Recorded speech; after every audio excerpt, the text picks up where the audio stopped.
Greetings and welcome to episode 289 of the Words About Games podcast, a weekly news, culture, and gaming discussion podcast for Words About Games. I'm your host, Amy K. Alexander, joined this week by Mr. Daff and Moody. Hello.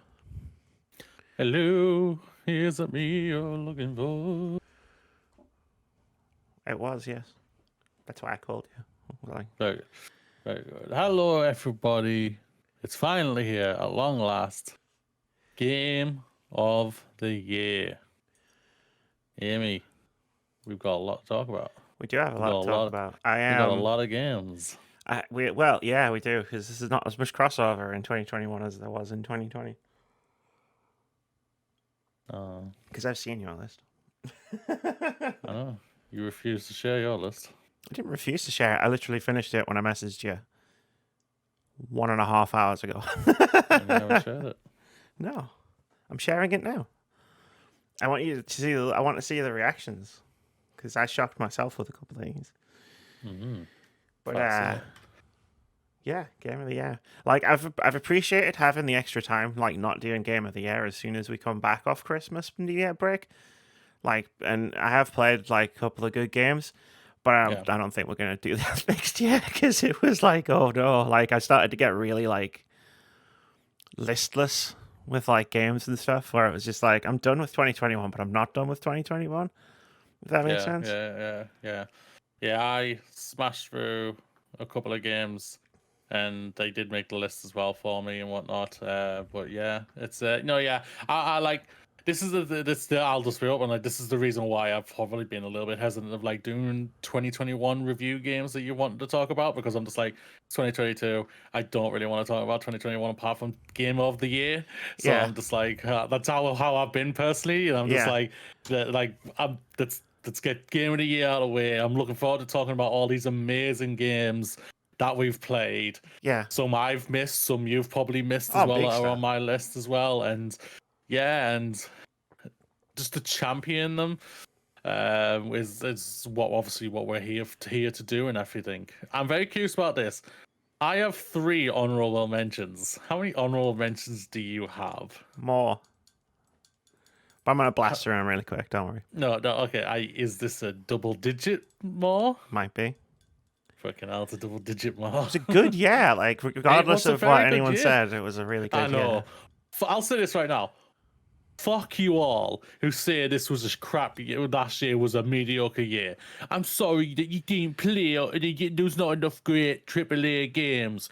How about you get your finger out your ass and actually play other games that aren't AAA? Well, people say that, right? And you know me, I'm the indie girl. I know I'm wearing the Bloodborne t-shirt because I thought I'd rep one of my favorite games ever for Game of the Year. But like my list, because we're doing top 20s just for everybody's like satisfaction. My list is 50-50. Like AAA games and indie games. Like, well, that's what I'm saying. There were plenty of really good, really great AAA games. I don't know. Like, unless it's like the big Western release, like unless it's like fucking Deathloop or something, a lot of people just kind of ignored a lot of games and went, it's been mediocre. Yeah, like while like walking through, like going, no, I'm not looking. And I was just out here going, I'm having a great time. yeah. I think we're gonna have we've got some games here that are a mixture of AAA, AA, and indie, and fucking batteries, like AAA, AA, C, D, those weird little watch batteries that you put in watches. I guess whatever sizes, smoke-alarm batteries. Yeah, but those are mostly AAA, aren't they, or AA's? No idea. I don't care either, yeah. But yeah, we've got I think we've come up with a sexy list, both of us here. Oh, definitely. Even though I cannot see your list. You've heard me talk about most of these games. Yeah, so, no doubt about it. So we'll just say right now, a lot of games here. We'll probably have a review on Words About Games. YouTube.com/WordsAboutGamesUK. YouTube.com/WordsAboutGamesUK. They're all on there. It gets a bit weird. First half of the year, we kind of did a podcast like this where we talked about mobile games in one, but then we split it out and do individual ones. Yeah. For my list, there's only 2 games on my top 20 that we didn't review last year because I picked them up over the Christmas. Looking at mine, 1, one. Yeah. Because I'm going to be honest with you, this is one of the reasons why I don't want to do this again next year. So I started out strong in the Christmas break and I played like 2 or 3 games. Yeah. And then I started another one. It was a long game and I knew it was a long game. But I got like partway through it and then I didn't play a video game for 2 weeks. Like I didn't touch a game for 2 weeks. Yeah. I was kind of like that as well. Like I started all right, and I was thinking, these aren't really grabbing me, so I could just put them down, and then yeah, basically like. I think basically like hit Christmas Eve and I was like, I'm done for a bit. I'm done with just gonna, 2021. I'm done for 2021. But no, yeah, like it's been a fabulous year for games. And no, I'll just shout out two. I have 2, but one of them is an honourable mention. So won't talk Oh about yeah, I that mean my much. honorable mentions have got a couple in there as well. Mm-hmm. But for the most part, yeah, It might be 3 because don't know if we reviewed this one. That's fine. But I'll tell it in a minute. I'm going to skip the rest of the banter. Yeah. The banter phase of the podcast. Yeah. All I will say is that you can get the video podcast of this podcast on youtube.com/wordsaboutgamesuk or the audio version on podcast services, including Anchor, Spotify, Google Podcasts, Apple Podcasts, and more. There's timestamps in the description. They're coming back, Moody. It's not a single topic podcast. They're coming back. The timestamps are relevant again. And they're going to be in the description. Seriously relevant, yeah. Seriously relevant. They're going to be in the description wherever you get podcasts, wherever you watch the podcast, listen to the podcasts. I don't know what Moody's going to do, but for me, after this podcast goes out, if you go to my Twitter, twitter.com/Jerobalot, it's in the description below. I'm literally going to tag all the developers and publishers of all these games. Go follow them. They're fucking cool. Some of them are really small as well, but they're all really cool people. And if you want to hang out with us while we play some games, head over to twitch.tv/wordsaboutgames. It's a big week this week because I'm basically having my Twitch channel stolen at the end of the week. Essentially. Pokemon's coming out, so you see this face as much as possible. I can stream for the first part of the week, and then it gets to Friday, and I'm just gone. And then Saturday she'll be back. And then Saturday I'll probably be back. Yeah. Then I'll be gone again. And take a break. yeah. Something like that, yeah. I'm gonna cuddle my squishy booby. So cuddly, so soft. I love him so much. Buzzy the bee. Yeah, we don't have schedules, so just keep an eye out. Hit the follow button, and then you'll get a notification when we go live. Then you can come hang out. I've had some great streams the past week, and that is last week's show notes. So I'm gonna skip tabs. Moody, Yeah, me. do you want to kick off your honorable mentions? You have the longer list here, so I feel like you should. No. You go for it. Okay, my honorable mentions are 3 games. One of them I have not fully completed. That's why it is an honorable mention if I got further into the game. But sadly, it was buggy as hell on my Xbox Series flipping X. And that is Guardians of the Galaxy. We've heard nothing but amazing things about this game. And what I've played so far, I've loved. I literally felt like I was literally in a Marvel film because the banter, the script has been really, really well done here. Gameplay is a little bit light for me personally. I don't think it's the greatest thing about it. I think the strongest thing is literally the script and the characters, which I think arguably that's fantastic to go with. But yeah, it's an honorable mention. I think if I played more of it and it wasn't glitchy, I would have could have hopped into the top 20 for me. Number 20, number 3, for the longest time was in the top 20. Bravely Default 2. This was arguably one of the best RPGs last year. Like, it was a fabulous RPG to what I played. I know you got further than me. There's no doubt about it. I mean, and then you got to the end, the and you last were like, chapter, and I was like, and you were like, no, I can't. Like, I'm out of stamina. yeah. You were going strong, and you're like, Moody, this is fantastic. This RPG mechanics and everything are awesome. And then you hit the wall, and you were like, I'm done. I can't. I'm out.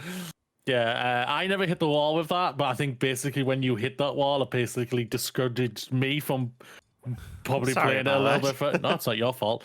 No. But what I played of it, I enjoyed. I had a lot of fun with Bravely Default. This is the thing about when it comes to a JRPG. They're fucking long. Really long. I got my PlayStation wrap up a couple of days ago. Shout out to the game I put the most time in, which was a JRPG. Nice. And lastly, Last Stop. Really enjoyed Last Stop. It was a lot of fun. Yeah, it's good. There's a good three little gems there. I think just missed out, and I can't wait to get into the top 20. My All right, Amy. my overriding memory of Last Stop is just when that guy stands up and goes, "Come and have a go if you think you're hard enough," and I was like, "That's all Moody shouts in Phasmophobia." It was hilarious. I Yep. remember getting to that part first and just being like, Yeah, "When yeah. you see it, Moody, it's gonna be the best thing ever." Like it was a very tipsy turvy story. Like you play three different characters, and it twists and turns, and I really enjoy it. And then obviously, we've got else to say, right? I think it's fair to say a little bit spoilers in the little things that we might get into here. So if you haven't played it, I'm gonna try and avoid spoilers where I can, but this Yeah. is a Game of the Year podcast, so like Yeah. if something really hit me and I need We're to gonna talk get about into it, it. I'm going to talk about it. And I feel Yeah, hell yeah. I feel like that's going to happen with your Game of the Year. Hell yeah. Hell yeah. But Last Stop, yeah, the characters are really well flushed out. I think I love how it all comes together at the end, even though it was still a bit, I don't know what's really going on here, but I'm really enthralled with what's going on. It's a really good story. I think the thing that hurts it the most probably is its gameplay. Yeah, that's fair. That's fair. I enjoyed it, but No, it's not bring on my your list. 50 honorable mentions, Amy. Honourable mentions. I actually played enough to do that, but I'm not gonna do that. Just before I launch into my honourable mentions, something I probably should have mentioned before. We're both doing top 20 lists with honourable mentions. If one of us mentions a game that the other one has further up, they're just not going to say anything or like very little and then save it for when it gets to their time. You might have noticed I did that. While he was talking. I have honorable mentions. I'm going to get through them really quickly. I've put them in alphabetical order. So, before your eyes, if you really like indie games that do something really differently and tell really emotionally charged stories, and you like controlling games by blinking, and it's less than 90 minutes. It took like 90 minutes to complete this game. It's awesome. I loved it a lot. Bowser's Fury. I was going to put it in Super Mario 3D World plus Bowser's Fury, but really I didn't play 3D World. I just played Bowser's Fury. And that was a really cool short Mario experience that I hope Nintendo expand into a full game, because I think there are a lot of cool ideas in there. But again, the game was only like 4 or 5 hours long. Boyfriend Dungeon is another honorable mention for me. I fucking loved that game. I was sending Moody all the pictures and all the messages about what was going on, and I got dates some really hot weapons. I don't know if you've seen my cup, but I think it sums up my my feelings on Boyfriend Dungeon and half of the other games we're going to talk about tonight. Next up was Ender Lily's Quietest of the Nights, which was going to probably crack my top 10, if not my top 5. For like how amazing a time I was having with that game, right up until the part where I hit a section of the game that just absolutely destroyed. I think I said in the review it destroyed my soul because of how much I was enjoying the game up until that part. Next up, Fights in Tight Spaces, which released out of early access at the end of December. Thanks for that. A really cool roguelike card fighting kung fu John Wick game that always never fails to make you feel like a badass. And they took out the roguelike element, so you don't have to play with roguelike anymore, which instantly bumped it up in my estimation because I could have a lot more fun with it. Forza Horizon 5 is another honorable mention for me, it's probably the best Forza Horizon game there's been in the series, but it's the lowest it's ever been on a Game of the Year list for me, because I feel like I loved it and I enjoyed playing it, and it's definitely the best one. But also, I've played four other of these games, and I was like, okay, like I'm having fun, but like other games had a bigger impact on me. Genesis Noir is my next honorable mention, which is just indescribable. I tried to describe it to Moody in a review earlier this year, and neither one of us knew what I was talking about. So it's a great game. I think it's still on Game Pass. If you've got that, it's about 4 hours long. It's a jazz-infused noir about the beginning of the universe. And that's all I'll say about that. Next up, Guardians of the Galaxy, which definitely would have been in my top 20 because it's a fucking great game. But for similar reasons to Moody, it kept crashing on my PS5. And it became unplayable. I played for about 4 or 5 hours. I was like, I'm fucking really digging this game. And then it just kept crashing, and the crashes became more frequent. And I was like, I can't play this anymore. And then Moody texted me to say that he was playing it on a different platform, and it was doing the same thing. And I was like, this fucking sucks, man. I wanted at least one of us to enjoy this because it's a fucking great game. Kena Bridge of Spirits is another one. I picked that up really, really late in the Christmas break, and I had a lot of fun with the story, the characters. It's probably one of the most beautiful games I've played on my PS5 in ever. I was just saying 2021, but ever, like in the entire time I've owned the PS5. And I was really digging it. Metroid Dread. Shout out to Metroid Dread, which probably would have been in my top 20. Easily walked it in, but unfortunately I didn't get to play very much of it because my Joy-Con started drifting and it made the game unplayable. So I'm shouting it out because I probably would have put it on my list if I could have played more than like 20 minutes of it. Monster Hunter Rise is another one that's in my honorable mentions because I didn't play enough of it because Switches didn't have Ethernet ports, so I feel like I would have played a ton of it with Moody if I could have had a reliable internet connection. But what I did play of it was fantastic, so I wanted to shout it out in the Game of the Year list. Ratchet and Clank Rift Apart is my second to last honorable mention. Wow. It's a really fun game that I barely remember. Like, I remember having fun, and I remember it looks gorgeous, and that's it. That's all I can remember about the game, like 6 months after I played it. Like, I remember the feeling of fun, but if you ask me what happened in it, not a clue. No idea. What was your favorite gun? No idea. I don't remember what any of them were. And my last honorable mention goes to Unsighted, which I streamed over at twitch.tv/wordsaboutgames. That was a really cool Metroidvania, which was queer as fuck, and I loved it for that, about robots in an apocalypse, and the robots were hot.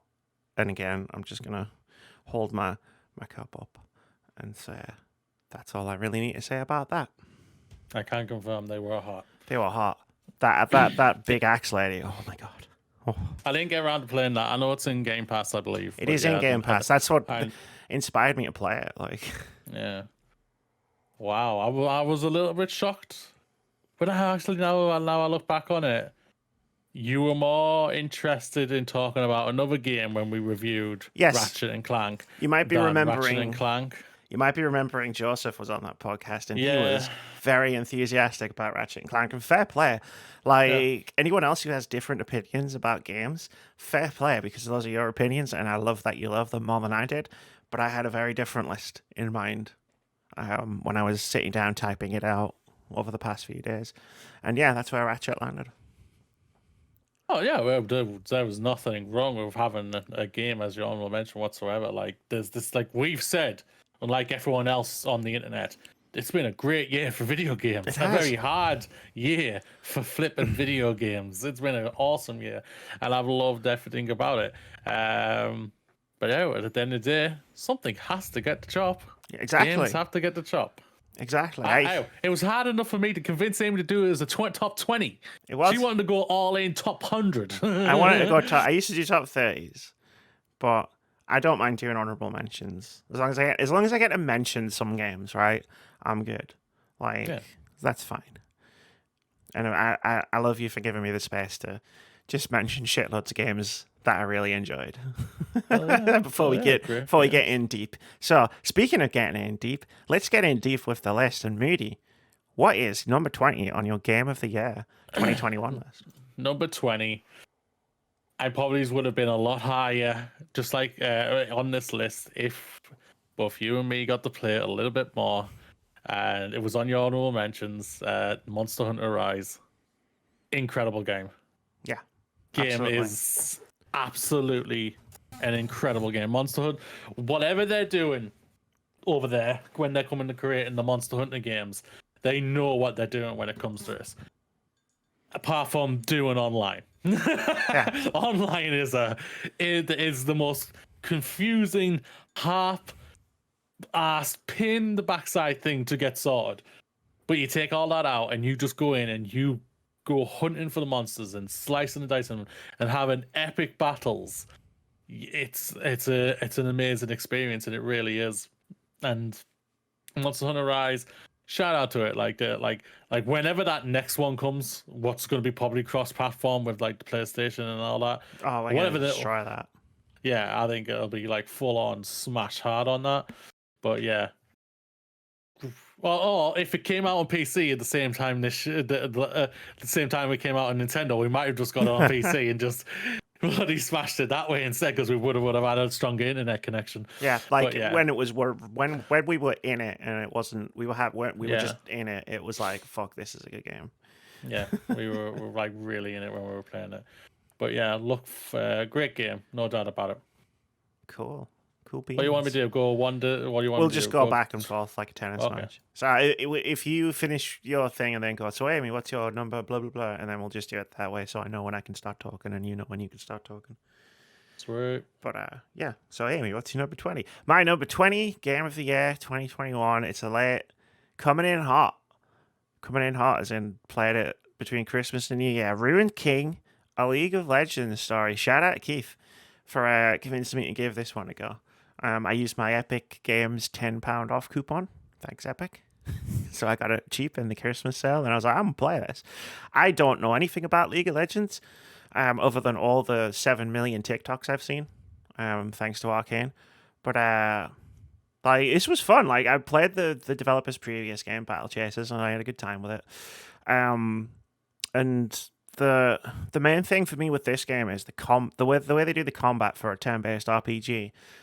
Like, they kind of molded the idea of a MOBA into an RPG combat system, where you have the timeline and characters act on the timeline, which is standard for a lot of turn-based RPGs. But then all of the special moves the characters and your enemies can do can be done in 3 different lanes.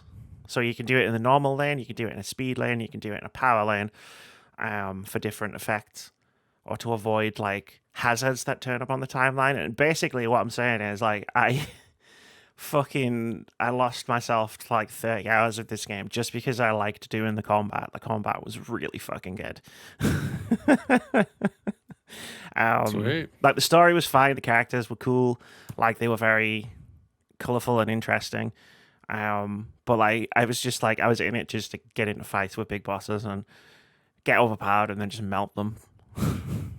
And apparently there was something bad was happening. I don't know.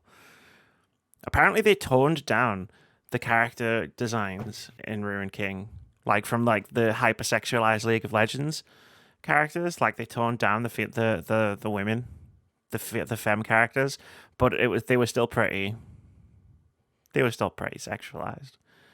But it was fine. They were hot, so I can't really complain. But that's my number 20, Ruined King. Keith said it might make your list, and he was right. It did. Just. So, Moody, what is your number 19? The game you were first, John, Amy, and your honourable mentions was the game I was thirsty for as well. Boyfriend Dungeon. I had a lot of fun with this game. It was just so much fun just to run around in the dating sim aspect of just going out and just dating weapons and just going in the background and the story with all that. I thought it was really, really well done and flushed out really well. I love the pushiness of your mum saying, "Come on, get out there," along with your uncle saying, "Come on, get out there." I think that was really adorable and really fun. I turned that off. I didn't. I loved that. I thought it was really funny.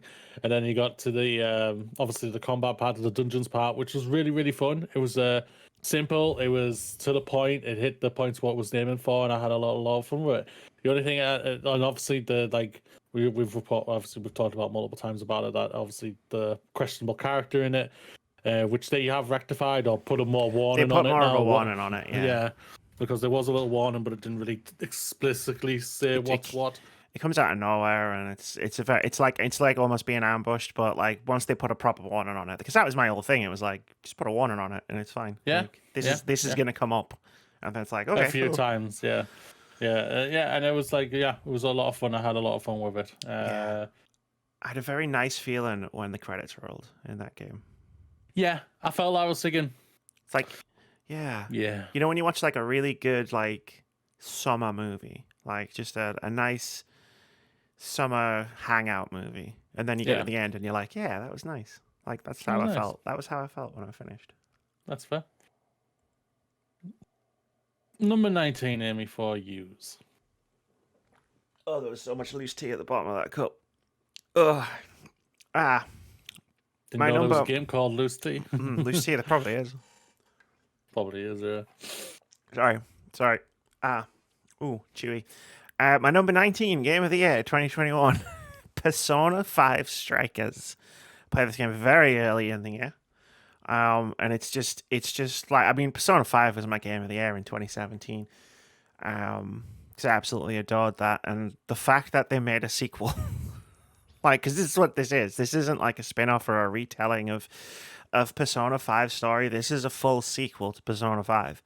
And they did it as like a crossover, gameplay crossover with like a Dynasty Warriors style game, but they fused so many elements of Persona 5's combat and presentation into that it doesn't feel like it barely feels like say Hyrule Warriors, for example, which feels like a Dynasty Warriors game with Zelda like draped over the top of it, whereas this feels like a Persona 5 game just with a different combat style. And I fucking loved it for that.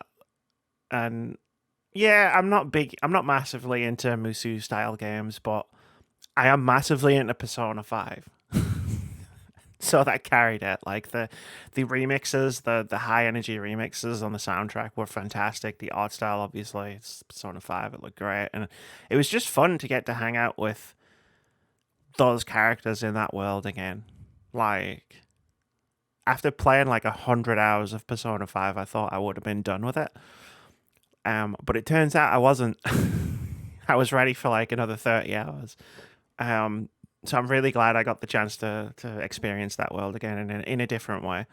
If it had been another 100 hours, though, I probably would have tapped out. But like, it just hit the perfect length for me for that kind of game, and definitely had to make the list for me. And I know you didn't play it, so No, was never going to touch that game. We'll see. We'll see what happens whenever Persona 6 is announced. Oh, Persona 6 has got to be not far off. Please. At least getting announced. I can see it getting announced this year, potentially. Hit me, Moody. Number 18 on your game of the year list. A game I think is going to be higher on your list. Chicory: A Colorful Tale. Chicory: A Colorful Tale is what an awesome indie game that came out last year. It's one of the highest rated games last year. It was such a delight playing it. I loved the little combat. The boss battles are weird as hell, but awesome at the same time. I was having a lot of fun with it, and I really enjoyed that part. The only thing that annoyed me was the character you're playing. Oh, really? That's why, he annoyed the living shit out of me. I was thinking, why I'm not liking you? Why am I not liking you? And if I don't connect to the character I'm playing, then I always feel like I'm a bit off with it. So yeah, gameplay wise, really enjoyed it as well. I really like the thing of that the color has been taken from the world, and you have to repaint it and defeat all the bosses and find out what's happened and everything. I really enjoyed that, and it's a lot of fun. But yeah, the character you played was just like. Can I ask, what was the character called for you? I can't remember. Okay, because I thought my character was called Chicken, and I thought that was just the name that the game gave the character. I didn't realize, like, when it asked you what your favorite food was, that's what the character was called. A ragu. Ragu. Yeah. Nice. Yeah. Like, took me ages to work out. But no, yeah. It's fun, but yeah, the character for me just irritated me. My turn. Mm-hmm. Number 18 on Amy's Game of the Year 2021. Tales of Arise. Shout out to the game I played the longest. 70 hours, according to my PlayStation wrap up. That's how long it Wow. took me to roll credits on Tales of Arise. Jesus. We had a long ass review on this one as We did. well. We did. And And it's I loved only it. 18. I loved it. It's been a strong year, Moody. It's been a strong Like I year for said. video games. Tales of Arise, like the Tales series has been kind of like, and I loved the previous game, Tales of Berseria, but it's been kind of felt like it's been sort of stuck in a rut for a while, which is why I think there was such a long break between Tales of Berseria and Tales of Arise. Like Arise has come out, it's on a new engine, it's got a whole new graphics thing going for it. Like it's still the same foundation of a game, and it feels like a Tales game, but it feels like it's finally like evolved into its next form, which is fantastic. Like the story that it tells has something to say, like about the world around us, and about pressing social issues, through the veil of this like sci-fi fantasy mashup. Talking a lot about power structures and like the main character is a slave who breaks his bonds, and goes on a trip with someone who is the species that are the slave masters, and it's just but their dynamic is what powers the whole game, and their back and forth and all of that. Like, I'm not going to get into the story because one, it would take ages. Two, I did a 50-minute review with Moody not that long ago. But like the way those two characters interplay with each other, it's just fantastic, and it never got old. 70 hours into the game. Like, it never got old. Like, I loved seeing the super long cutscenes, and I loved hitting all the buttons so I could see all the skits, so all the little funny scenes that you can get. The combat, I mean, it's good, but I wasn't interested in playing another 30 hours to like mop the game up and get all of the optional stuff. Like, there's like tons of optional bosses and all that, but like just pile driving through the main story and doing some of the side quests and whatnot. Like, I was in it for the six main characters. Five main characters. Six main characters. Yeah. I think you're right. 5, 6. It was 7, one of the 8. two, all right? Like, it's like 40 games ago, Moody. But yeah, like, I was in it for those main characters. I was in it for their personal stories. I was in it for the interactions between them, and I really loved the game, and it made my Game of the Year list for those reasons. Awesome. Hit me. Number 17, isn't it? Omno. Omno is a game on Game Pass, and I played it on a whim, and I'm just playing it. And I was just like, this is awesome. The music is delightful. It's a nice little story, and just a puzzle of going around and unlocking the world and going somewhere. It came very much kind of like Journey, in the part of that. However, whatever happens can be it can be interpreted in whatever type of way you want, and this is how it is when it comes to this game for me. And I really enjoyed that, just going around unlocking the puzzles, finding new unique ways of trying to unlock them as well. Taking your pet dog, cat thing, which was adorable and cute as hell, and then the ending almost made me cry because of that thing. And I was just like, God damn you. And yeah, it was just an adorable game. I really enjoyed it, when it comes to it. Yeah, that's cool. I remember reviewing it with you. And it was always like on the periphery of my list. Like, I should really get around to Omno. I should really get around to Omno. And then it's like, oh, it's January 23rd. We're doing Game of the Year. I didn't get around to Omno. Damn it. Yeah. But that's cool. I like it. I love that you love that game. Came out of nowhere. Love a game that comes out. I love a good game that comes out of nowhere. Yeah. At number 17 on Amy's Game of the Year 2021 list, Deathloop. Bloody hell. Well, no, this one's actually not a surprise to me compared to Tales. I'm not gonna lie. Oh, This is probably the least surprise. can you see why I didn't share my list with you beforehand now? Yeah.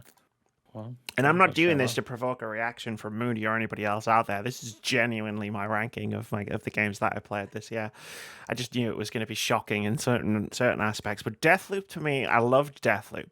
Like, we did the long review earlier in the year when I played it, and I had a unique experience getting into the game, for reasons I'm not going to get into here because don't want to like rehash the whole review. But like once I managed to like get past certain issues and certain problems I was having, like I fucking loved Deathloop. Like I thought it was a cool, like hard to describe game. Like because like my first instinct there was to call it a cool first person shooter / puzzle game, because that's Yeah. essentially what you're doing. You're trying to figure out the ways in which you can manipulate the events of a day so that you can kill your 8 targets in one day. The thing I want to shout out the most is the gameplay loop. Yeah, see what I did there? Is really wonderful. Like I love Arcane, like the studio that made the game. I love their games. I love the way they play. I've loved Dishonored especially. And the voice acting for the ostensibly the 2 main characters is like out of this world good. Like when me and Moody were talking about the Game Awards nominations, like I was screaming for the voice actor for the protagonist of Deathloop. Like he just did such a good job with like everything. When we're doing a review and I'm specifically calling out the way the main character screams when he gets hit by an explosion as being one of my favorite things about the game, like the voice actor's done something really special there. And like, but like everything, the retro aesthetic, the weapons, the gameplay, it was a bit more simplistic than I would have liked, in terms of you're basically just following the quest markers and you're not really doing much sort of solving the loop itself, like solving how to do things. Like you're just basically following quest markers from point A to point B and so on and so forth. So it was a bit more simplistic than I was hoping it would be. But that didn't detract too much from just how satisfying the game was to play. That's awesome. Yeah. Never got around to playing it. Don't have a PlayStation 5. Wasn't going to buy it. Oh, and I will shout out. Sorry, I will shout out as well, just really quickly. The way the PS5 controller works, with the haptic feedback in the game was really fucking good too. Sorry, Moody. Go on. No, don't apologize. Yeah, no. Really happy. Like I say, got a strong list. Like I say, going strong. Going strong. I've accidentally put a note next to that. Number 16, a game that stayed in this list because of its ending. A game I know you haven't got on your list, and that's Little Nightmares 2. Little Nightmares 2 is a game that I was putting along one. I'll say this right now, I've never played Little Nightmares 1. But I played Little Nightmares 2. I was putting along on it, and I was having a lot of fun. I was enjoying it. I was saying, this is a good game. It's fun. It's good puzzles. Very unique art style. Very creepy and eerie. And I do like that type. I really, really enjoyed that.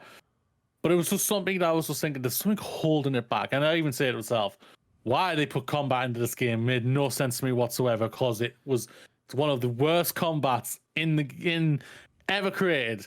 Like, I really, that's always a bit hyperbole, but it was really disjointing for the game. But then the ending happened, and I was like, I don't know, this is awesome.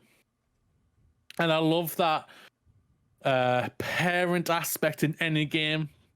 And it's not really said in the game that they are like a mother and a daughter, or a father and a son, or whatever type. But it comes across kind of like Joel and Ellie. We know they're not related, but it's a very parent relationship. And this was the same for this game as well. And how it ended, I really had a lot of fun with. It was creepy. It was insane, and it was just really, really well done. And Little Nightmares 2, yeah, it's an excellent game. Like, it was there for the longest time, just saying it's a good game. It is a good game. It's an enjoyable game. I think you'll have a lot of fun with it. But this about the end was literally like a little bit like that. There we go. It was just like got thrown off the cliff, and it was just like, no, I'm still here. And it was just like, got yeah. And I have a couple of games like that, like go in both directions.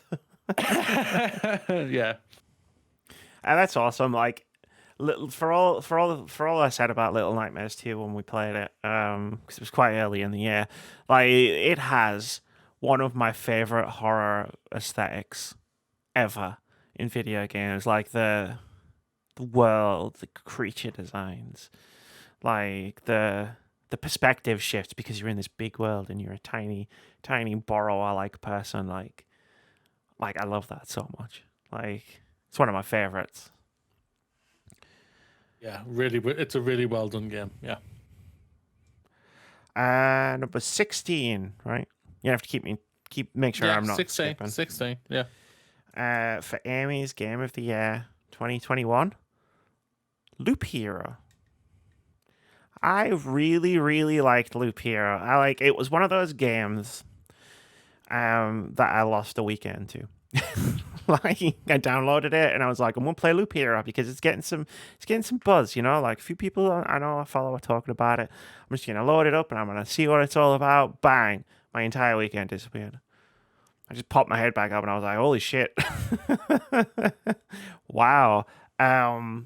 And yeah, it's again, like I'm gonna make the joke unironically, but the gameplay loop in Loop Hero, like there's just something about it that's so compelling. Like a cat, like the character just walks around a path, and you can't control where they are, and you can't control the combat, and it's like an idle game, and you are assembling like the map around them as they go in such a way to benefit yourself because like you take resources back to your hub world and you upgrade, and then you take those upgrades and you do another loop, and then you cycle through it, and then you eventually put the boss tile down, do the boss fight, and move on to the next world. And like there was just something about this game that really grabbed me. It was very Moorish, like a custard cream. Really, you can't just have one custard cream. You really can't. You've got to have more than one custard cream. You And really do. It was the same with Loop Hero. I couldn't just do one loop. I had to keep going. Like and for all the like the quote unquote lack of interactivity or whatever, like it's a surprisingly engaging time. And I fucking loved it. Like, and I've just realized I put the two games with loop in the title next to each other on my list. Oops. Fascinating. But yeah, like it was an early game. It was one of the first ones we played. It was in my mind as like this is gonna be in my top 20. It never budged for the entire year. Very good. Funny enough, a game that I bought that you played and I didn't. I know, right? I was badgering you for ages. I was like, play it. Yeah. Play this game. Yeah. It's really good. I had it installed for the longest time and I was just like, yeah. Yeah, to be fair, like I never finished it and I always meant to go back to it. It's been installed on my computer for like 10, 11 months. But like I had that weekend with it where I played a shitload of it and then I just never went back. But Yeah. Like right now on my Steam list, it's just games I know I'm going to constantly replay, like Among Us, Fall Guys, and all that. So that's fair. That's fair. I have those in their own folder. yeah. Number 15, game I played over Christmas. Ooh, I'm excited. Lost Words Beyond the Page. Oof. Lost Words Beyond the Page story is Yeah. heartbreakingly emotional, and with what happened with me last year, it was just like, no, I'm glad I didn't play this straight away. I'm glad I waited Yeah, until the end of the year. it came out like February time, and I remember you saying, I'm going to look into it, and I was like, and I played it because I reviewed it with you, and I was like, oh dear. Don't touch it. Don't touch it. I was thinking in my head, but I didn't want to like say it, but I was like, maybe give it some time. Yeah, I did.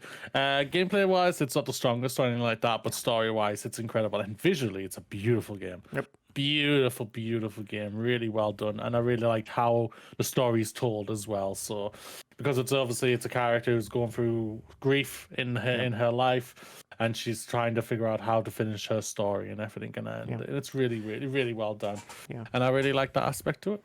I love the using words to solve puzzles aspect. Like, weirdly enough, my favorite parts of that game were the journal parts as opposed to the fantasy world parts. But they were also like the most emotionally harrowing parts as well. And I I needed to sit down for a while after I finished this game. I was just like, I can't be a human right now. Sorry, That's no fair. humaning today. I'm going to bed. I'm going to be a burrito. Yeah, no, it's a fair. Like I said, the game is very emotional, very powerful. So Yeah, it was a very powerful game. I love the writing in that game. So number 15 for me, and I'm looking directly at Moody's face as I'm about to say this. Returnal. I just realized I'm surprised that's on your list. Well, like, so we reviewed the Wow. game way back when. Well, you did. I did, like, but we sat down together and talked about it, and like, it did. It's a very hard work. It's very hard work to love Returnal. And multiple times I was like, text Moody saying, I'm fucking done. And then like a few hours later, he gets a picture and I've beat the boss or whatever I was stuck on. I'm like, I'm back in. And you went through Godfather Part 3 scene of when I thought I was out, they pulled me back in like 10 times on this game. Pretty much, it was insane. And that should have been your clue that I fucking love this game, because the only thing that stopped me finishing the game was that the last biome was underwater. Like, that was all that stopped me from completing this game. But like, I loved it in the end. I hate it, but I loved it too. So, you know, like, equally, like, to both ends of the spectrum simultaneously. But like, it was quite funny as this, like, because in my head I was like, Returnal was great. Like, I can't see where it lands on my game of the year. But like, I think it got built. The part where it was like I kept rage quitting the game kind of got built up as the year went on, when we were talking to like other people about Returnal, and I was like, but I really liked it. I just hated it at the same time, and I nearly fucking launched my DualSense out of a window. Yeah, that's the thing about it. Yeah, you almost destroyed your controller. Did, yeah. So that's when I heard that, I was thinking, well, she obviously hates this game. So. No, I loved it. Like, the combat is so fucking good in this game. I mean, like, I had issues with one of the biomes, the third one, where I kind of started using speedrunning strats to just get through it and get past all the enemies, because it's just such a massive spike in difficulty that I didn't have the patience for it. So I did, but then you get to the boss, and I did the boss first time. Like, the boss fights in particular are absolutely phenomenally good. In Returnal, like, I loved all of them, all 4 that I did. Especially there's a boss with an organ, and that's all I'm gonna say. And like, if you know, you know, like, that boss, everything about that boss fight was fucking fantastic. Housemarque's like traditional arcade shooter gameplay translated into a third-person shooter works surprisingly well. Like, and it's fast, and it's vicious, and it's brutal, and I hate it, and I love it. Also, the sound design is 10 out of 10, out of this world. Housemarque is going to be PlayStation's answer to Microsoft buying Activision.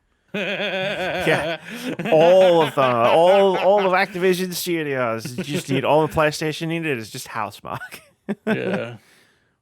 Well, Housemarque, to what I haven't played Returnal, so I can't comment on it. But when it comes to the other games I have played, and I loved them. Yeah, I still gush about Resogun.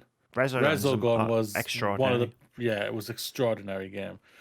It was such a great game, that game. So like, Nex Machina as well on PlayStation 4 was a game that I fell in love with very strongly. I'm good. So number 14. Lights out and away we go. F1 2021. It may not have got the champion I wanted at the end of the year, but I still got a heck of a game at the end of the year. F1 2021, like I said in my review, I think is arguably the one of the best, if not best, version of F1 in the game version either way. They do so much when it comes to this game. It's basically kind of like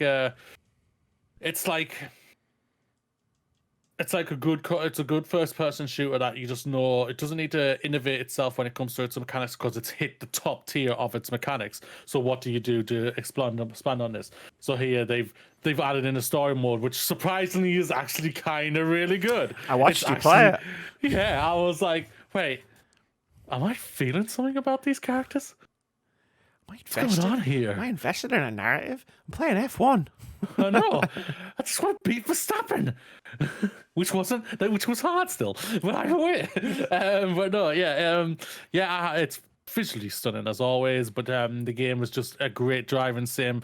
It's for me. I'm sorry, Forza lovers. I think it's the best driving sim that came out last year. I know that's a quote unquote controversial statement to say for some weird reason. I'm just like, okay. But F1, great game. I'm interested to see what they're gonna go do for 2022, especially when the new cars are coming out next year. Or this year, should I say. So it's gonna be very fascinating to see what they're gonna do for that. But yeah, I absolutely loved and adored it. I continue to go back and just to drive and play on this game at least once a month, twice a month, and everything like that. And I'm just like, hell yeah. Yeah, I played a little bit of it. That's Off the back of your Steam share. That's the only thing that we didn't get to do was obviously play because it finally added co-op and we didn't play co-op. Other games came out. That's the problem with them adding things like this later on in the year. It's like other games came out. Well, they won't take co-op out. I'll be surprised if they do. So when it comes out, when the new one comes out, we're going in it weekend, Amy. We're taking that week. Yeah, we'll off. do it. We'll take a weekend. We'll play some F1 2022. Yeah, I'll show you exactly how bad I am because I played it and I saw how bad I was at the game firsthand. The footage that I've never seen. There was no footage. I knew better than to hit record on that. Okay, so my number 14 game of the year 2021, Lake. Fuck you, game critics. I jest. Lake, for me, it was a game that was on my most anticipated games of the year. Like, I love cozy games. I love chill games. And me and Moody basically played this together, like, at the same time. So we were texting each other back and forth. We had a great time doing it. And I just enjoyed it. Like, it came between two mechanically heavy gameplay games for me. So it was a nice sort of palate cleanse to just drive around in a truck and drop mail off for people and talk to them and date the cute video rental store girl. Talk about movies. I totally know what I'm talking about when I'm talking about movies. But it was nice. It was a nice game that I had expectations for and it just met them. You know when a game just meets your expectations, like I went in knowing the kind of experience I was going to get and the kind of experience I wanted, and I got exactly that. So how can I be mad at it, right? And I like the character and I like the story. And the gameplay was fine. It was a bit buggy when it came out, but not overly so to the point where it was rendered unplayable for me. And I know Moody's being quiet because it's probably higher up on his list. So I'm not going to try and force him to talk about the game. But I liked it. Like, I really enjoyed playing a game about being at a crossroads in your life. I've been at crossroads in my life many times before, including in 2021. And also shout out to the soundtrack. One of the songs on Lake soundtrack legitimately was one of my top 5 listened to songs on Spotify. Apparently. According to my Spotify Wrapped. So go figure. So I got to shout the soundtrack out because I do listen to it quite a bit. Number 13. Road 96. Road 96's game, that is, I'll say right now, is an incredibly political game. I'll say this right now, where you play a different character, you play different people trying to get to Canada. We'll just say that. Trying to leave America to go to Canada. Going up Road to 96 and you're meeting these different people and what your experience is with that person. When you become a different person, you continue to try and do the same thing over and over, but you're advancing everyone else's story. And it's very intriguing to see what you go through. You've got the Fox News character, you've got the runaway girl character who has a very interesting story. You've got the young boy genius character. You've also got the hillbilly character who's very intrigued. I like his character, but then you have a murderer. I'm just saying this right now. I'm not sugarcoating this. When you meet that guy, it is the creepiest scene you will ever have. Depends how you meet him. That's true. And it was freaky as hell, but it was still awesome. And the game and the characters were just such an enriching thing about it. Jared. I was trying to remember his name. That was his name, Jared. Fucking hell. He's probably one of the scariest characters in video games in 2021. I think, yeah, like fuck bloody the Resident Evil zombies chasing after you and all this, and freaking every other monster that we had to fight in every other game. Screw that. Like that guy literally is villain of the century right now. I mean, I'm not going to argue. I'm also not going to say much. Number 13, Amy. The Veil, Shadow of the Crown. I knew this was going to be on your list. It's got to be on my list. I fucking love this game. Like, I laid down on my bed with a pillow on my face and played this game with no sight, because that's what the game is. It's a game designed to be played completely by sound, and it's an RPG. You go around, you do quests, because the main character in the game is blind. That's the conceit, I guess, of the game.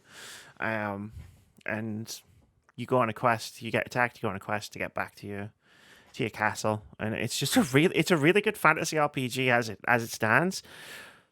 But it was such a special experience, like beyond just being a good game, right? With like good writing and good voice acting, and obviously it's got good sound design. Like it was just such a special experience to be able to play this game in such a way, and like as much as like the game doesn't have graphics, right? It's a screen with colored circle things on it, and like it painted such a good picture of the world. Like it's like when you read a book, like a really good book where you can like visualize everything that's happening in the book, and it was exactly like that in a game. Like I could visualize where I was, and there were no issues with me playing it. There were no issues like pathfinding, finding my way to the blacksmith, or finding my way to wherever I was going for the next combat encounter. Like fighting was really interesting, and like it's a good game.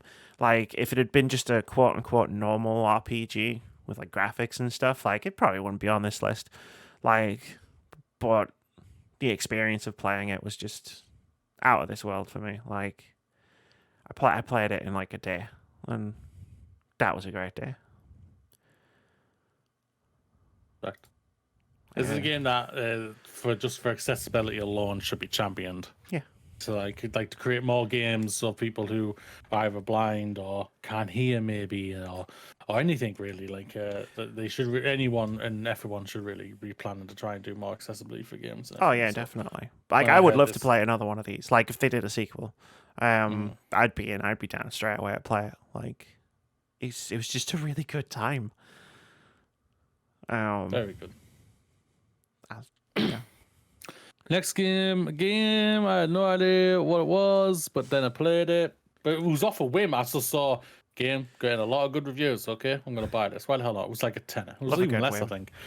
Yeah, and I bought it, and I played it, and I had enjoyed the fudge out of this. Overboard, 90s, 20s game where you are literally just on a boat. You're playing a female character who was literally committed murder, and you are now trying to escape from getting being charged for murder and everything like that. You're trying to get away with it, and the characters are so brilliant in this game. Aesthetically, it's pretty. It's pretty as hell. Yeah, I love the aesthetic. The music is incredible for the time it was going for as well. So they really hit that well. And the characters literally come across how the era was. I really like that as well. And the different and unique ways you can try and get out of it, and everything, is really smart and really fun to do that. I had a lot of fun with it. Just don't do what I did by accident and make yourself fall asleep while trying to give someone else sleeping tablets, and you by accident give it to yourself. Getting confused with whose drink is this? My drink? I don't. Yeah. It's fair. That's fair. Yeah. This was just such a fun game. It was such a funny game as well. Like the Hmm. ways in which, because it's like like we said when we reviewed it, it's a murder mystery, but you're the murderer. And like all of the different ways in which you could fuck up and get caught are just hilarious. And Hmm. it's such a fucking light-hearted, funny game. Um, and trying to figure out how to get away with murder is genuinely fun. Yeah, I agree. So my number 12, Resident Evil Village. Um, wait, obligatory. I'm gonna hold the cup up here. I'm just gonna put it here for the rest of me talking. Resident Evil Village was a really solid first person shooter. And in one area was a really solid horror game, but for the most part, it was a really fun action horror game. Like I think it lost steam for me at the end, towards the end of the game. Especially in the last section, the last couple of sections. But like I can't deny it was a really solid experience. Like they managed to take what worked best in Resident Evil 7 and sort of merge that with some of the best aspects of Resident Evil 4. And then they took the dial for like how extra can this game be? And then they just fucking turned it all the way up to 11 and then just snapped the fucking knob off. And I fucking love that. Like this was was it one of the best games of the year? Probably. Was it the most? Yes, at all times it was the most. Like all of the villains were just like one of those villains was just such a big personality that they could have filled an entire game. And there's fucking four or five of them in this game, and like they're just such big personalities. Like you play the game with a smile on your face as you're playing it because of those villains, and just they're just so camp and so cheesy and so extra and fantastic. Um, and it's fun to explore the village and unlock all the cool stuff like the weapons and upgrade all of your different weapons and do all of that stuff. And I mean, there was a Big, big titty mama. giant vampire lady and her hot daughters, and they can all do whatever they want to me. I think they did, didn't they? They did multiple times, and I did stream that. She did. She did indeed. But what a lie. It was fun to see you enjoy this one compared to what you did with Resident Evil 3. Yeah. Resident Evil 3 literally sucked the life out of you. Especially with how much I enjoyed Resident Evil 3. I was literally thinking it's gonna be like we're gonna have the same banter, we're gonna have a lot of fun talking about this. We might have different opinions on it over it all, but I think we're gonna have the same banter, and just to see the game slowly Aye. suck the life out of you. I was just like, oh my god. Resident Evil 3 ruined me. And then I had to go on someone else's fucking podcast and talk about it because of the Resident Evil girl. And I was like, oh. And then, I mean, I cured it by playing the original Resident Evil 3 and then making a video about it just to make myself feel better. You did, yeah. But Resident Evil Village for me, it was such a fun game. And like sometimes it's like you can set aside all of the flaws if you're having fun, right? And Resident Evil Village is a flawed game for sure, from my perspective, but it was fun. I had fun. So I can't deny that. Need. That is sometimes that's all you need. Amy, we're about to hit halfway there. I know, right? Number 11. For me, Pokemon Brilliant Diamond and Shining Pearl. The amount of hours I played this over Christmas and the holidays was immense. Like, this was like I stopped playing it at a certain time. Like, say I hit the Christmas period and I chilled for a couple of days. But like when it came to like playing new games, this sucked up all my time. Like this was just like Pokemon. I was like, yes, I'm gonna get them all. Well, I'm gonna beat these bastards and everything. Even though like no one ever was Pokemon. Something like that, yeah. Like the amount of times I completed it and restarted it was 3 times. Wow. Yeah.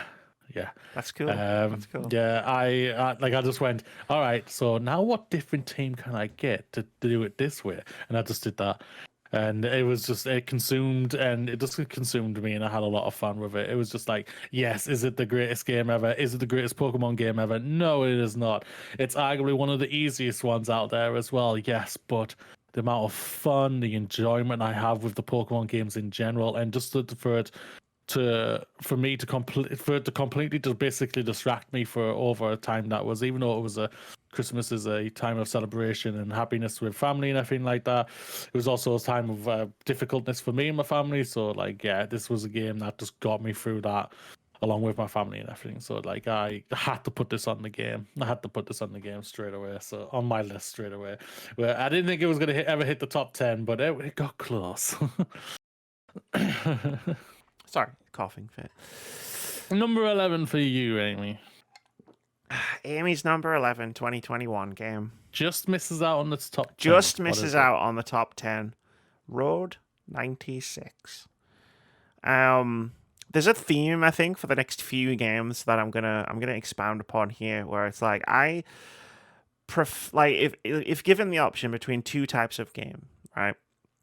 Between a game that is really good and really well made but has nothing to say, or a game that is very messy but has something to say, I'll take the second option every time. Like, I want my games to be about something. I've said this multiple times when we've talked about political games on the podcast. Like, I want my games to, I prefer my games to say something about anything, just to be about something. And Road 96 was definitely about something.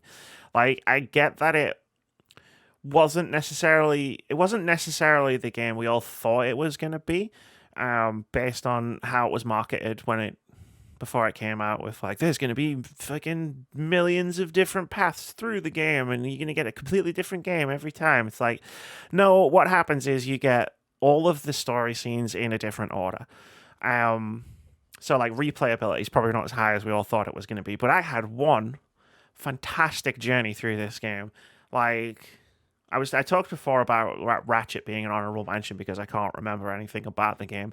Whereas like Road 96, I could probably rattle off tons of amazing moments in this game that Moody also experienced, but we experienced them in such a different way, and it changed the tone of the game. Like, we talked about Jared, the villain, one of the biggest villain, and it's like, we talked about it in the review, we talked about it outside of the review, and like, our perceptions of that character were the same, but the journey that we went on with that character and meeting that character as multiple different kids on the run was completely different, because Moody got the last scene that I saw of Jared. So the last thing that happened was the first thing that happened to Moody, and it was the most intense scene of like you get of Jared, and it was the first time like Moody met him. It was like this. What was it like? The second thing that ever happened to you in the game? You're muted. It was like the third or fourth. Yeah, and it was like, for me, that was them all the time. For me, that was like the last thing that happened. One of the last things that happened in the game. Like, and like, we had a similar but very different experience, and that was awesome. Like, and it made talking about the game with Moody, because we both played it. It made talking about the game awesome as well. But there were so many like story vignettes that were just tremendous, like, and that stick in my memory. The scene where you do the drugs with the Fox News anchor lady, for example, was just fucking amazing. All of Jared's everything was just so intense, and I felt like I was gonna have a heart attack like half the time I was playing it. Like, the character, the young girl character, like, she was the first character I met. We had a really nice sort of moment, and it was like, that set the tone for the game. I was like, this is a game I am gonna fucking love, and I was right.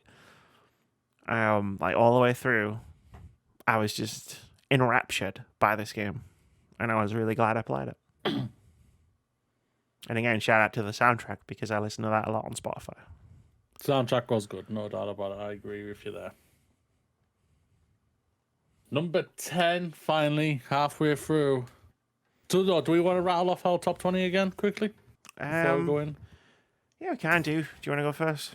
So my 20 to 11 are Monster Hunter Rise, Boyfriend Dungeon, Trickery, A Colorful Time, Omno, Little Nightmares 2, Lost Words Beyond the Page, F1 2021, Road 96, Overboard, and Pokemon Brilliant Diamond and Shining Pearl. So for me, at number 20, I've got Ruined King, a League of Legends story. At number 19, I've got Persona 5 Strikers. Number 18, I've got Tales of Arise. Number 17, I've got Deathloop. Number 16, I've got Loop Hero. Number 15, I've got Returnal. 14, I've got Lake. 13, The Veil, Shadow of the Crown. 12, Resident Evil Village. And 11, Road 96. Moody. Let's kick off the top 10. Top 10. I'm rubbing my hands like I don't already know what it is. I know. But I'm still excited to hear you talk about games. Number 10, a game I actually don't think you're going to have on your list whatsoever, but it is the Video Game Awards Game of the Year, It Takes Two. It Takes Two is arguably one of the best video games this year. I'll say this right now when it comes to its mechanics and its level design and just what it does to innovate itself to keep you interested in and changing up the aspect of the game every single time. I think it's a masterclass when it comes to that. Now, you know, a lot of people might say, wait, you're praising it so high, then why is it only a 10? Because of one aspect and one aspect only. And that's the aspect that sucked the life out of Amy and even disgruntled me from playing this game. And that was the story of where I'm just going to say, I'll spoil it right now. The parents dancing over destroying their daughter's toy and dancing underneath her while she cried, soaking in the tears. That, I'll say this right now, is a deplorable scene. And now, I don't mind that it's in the game. What I mean is that I think it's a game that what we've already talked about on before with like Boyfriend Dungeon. Needed a warning. Needed a content warning. That there's a scene in this game that could be disruptive to a person who may have had a difficult relation with their parents, or just in general, this might just think this is just sick and disgusting. And it's a game that we didn't finish because of it. I know we were at the end. We were at the end, and I know we were at the end, so because I've seen the ending. But it's a game that as a video game, it's arguably the best. But as the overall product, it loses itself because of the story and because of that aspect. And that's the really thing what's disappointing about it. And I won't lie, playing a character that's just not, like I said it before with Chicory, I need a character who I'm going to gravitate to. I didn't gravitate to either one of these. There's some fun clips out of me and Amy playing it on our highlight streams. Like like we had a lot of fun playing this game all the way up to that one element. Oh God, yes. And I think it probably, I might be wrong here unless you correct me right now. It's just not on your list, is it? It's not, no. No, I think if that element didn't happen and we finished the game, I think this probably would be on your list. I would say. I think there'll be a chance. I think there'll be a higher chance. I would say, looking at what's left on my list, based on the first however X amount of hours, it might have squeaked into the top 5. Top 5. Yeah. Jesus. It was a fucking That's how great crazy game. it is. Yeah, I think if that whole element, I arguably would say this is top 3 in my list. Yeah, obviously it was a very, like for me, it was a very personally sort of triggering element. scene for me personally because of like things I've gone through in my life. So like, yeah, it really sort of ruined it. And we pushed on, and I got to a point where I couldn't. I could hear you were like, it was just like I'll say this is a metaphor, but I literally felt like I was Sam from Lord of the Rings, picking you up and climbing you up, trying to drag you up Mount Mordor to finish this goddamn game. And by the end, I was just like, God. Yeah, sorry. No, it wasn't you. It was because of just that one element. Even I was thinking about it, and I was just like, oh, really? We were having such a great time.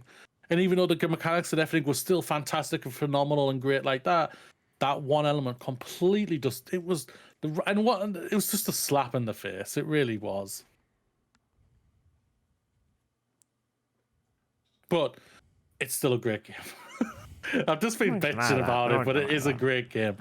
A great video game. When it comes to an overall thing, it lacks a lot of things. My number 10? Number 10. Yes. My number 10, Game of the Year 2021. And I know Moody's got this higher on his list. It's all because of me. It's Lost Judgment. I streamed the entire game on twitch.tv/wordsforgames, and I had a fucking great time doing it. Like, this is another one of those games, like I mentioned before, where it's like, it's a messy game, but my fucking god, does it have a lot to say. And it does it so well. Like, the combat's fun. Like, I like the combat more this time than I did last time, so they've definitely done something to improve it. But, like, I'm just going for the story, for the characters, for the weird shit you can find in this game. And you can find some fucking weird shit in this game. It's a Yakuza spinoff, so... but, like, the story and the characters for me is just absolutely some of the best. Like, it has so much to say about so many different topics, and it doesn't shy away from anything. Like, it never pulls its punches in terms of its story. It talks about bullying, it talks about suicide, it talks about police brutality, it talks about the corruption of power, and the systems that protect themselves rather than protecting the people they're supposed to protect. Like, it has so much to say, and it never feels like it pulls its punches, and it never feels like it missteps. Like, and somehow it carries the tone as well. Like, you at one point in the early parts of the game, you're being chased through a school because everybody's mistaking you for a fucking sexual predator, and then like 20 minutes later, you're having a heartfelt conversation on the roof about a kid that was driven to suicide by bullying, and the tone carries. It somehow works. And I can only assume that's because magic. Because the people who made this game are wizards somehow. But the thing that really carries the entire game is the characters, the cast of characters. Like, it's a big cast of characters. Like, a lot of characters return from the previous game, and then there's a whole new set of characters. And they're just brilliant, and I love hanging out with them. Like, I do. Hanging out with these characters was fun, even though they were all going through a lot of really bad stuff. It was like then you just get to see like a 10-minute scene of them hanging out at the detective agency, chatting to each other. And shout out to the fucking end credits for being the greatest end credits ever. Like, the same thing happened in Judgment that happened in Lost Judgment. The end credits are worth watching all the way through because it's just really fun. And yeah, top 10 easily. Same with the last game, top 10. But this time I actually convinced somebody else to play it. Thank fucking God. Number 9 for me, an honorable mention for Amy, Kena Bridge of Spirits. Loved it. I thought I had a lot of fun with this game.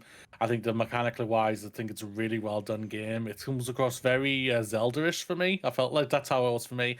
It was just going around unlocking the world and unlocking the map and everything, and doing the missions and taking away the evilness around the area. I really had a lot of fun with this. I agree with what you're saying. This is one of the prettiest games that came out last year. And I'm bearing in mind I've like seen the trailers, and I was keeping up with the game and stuff. When I sat down to play this over the Christmas break, and it started on the TV, it fucking blew me away with how good it looked. Yeah.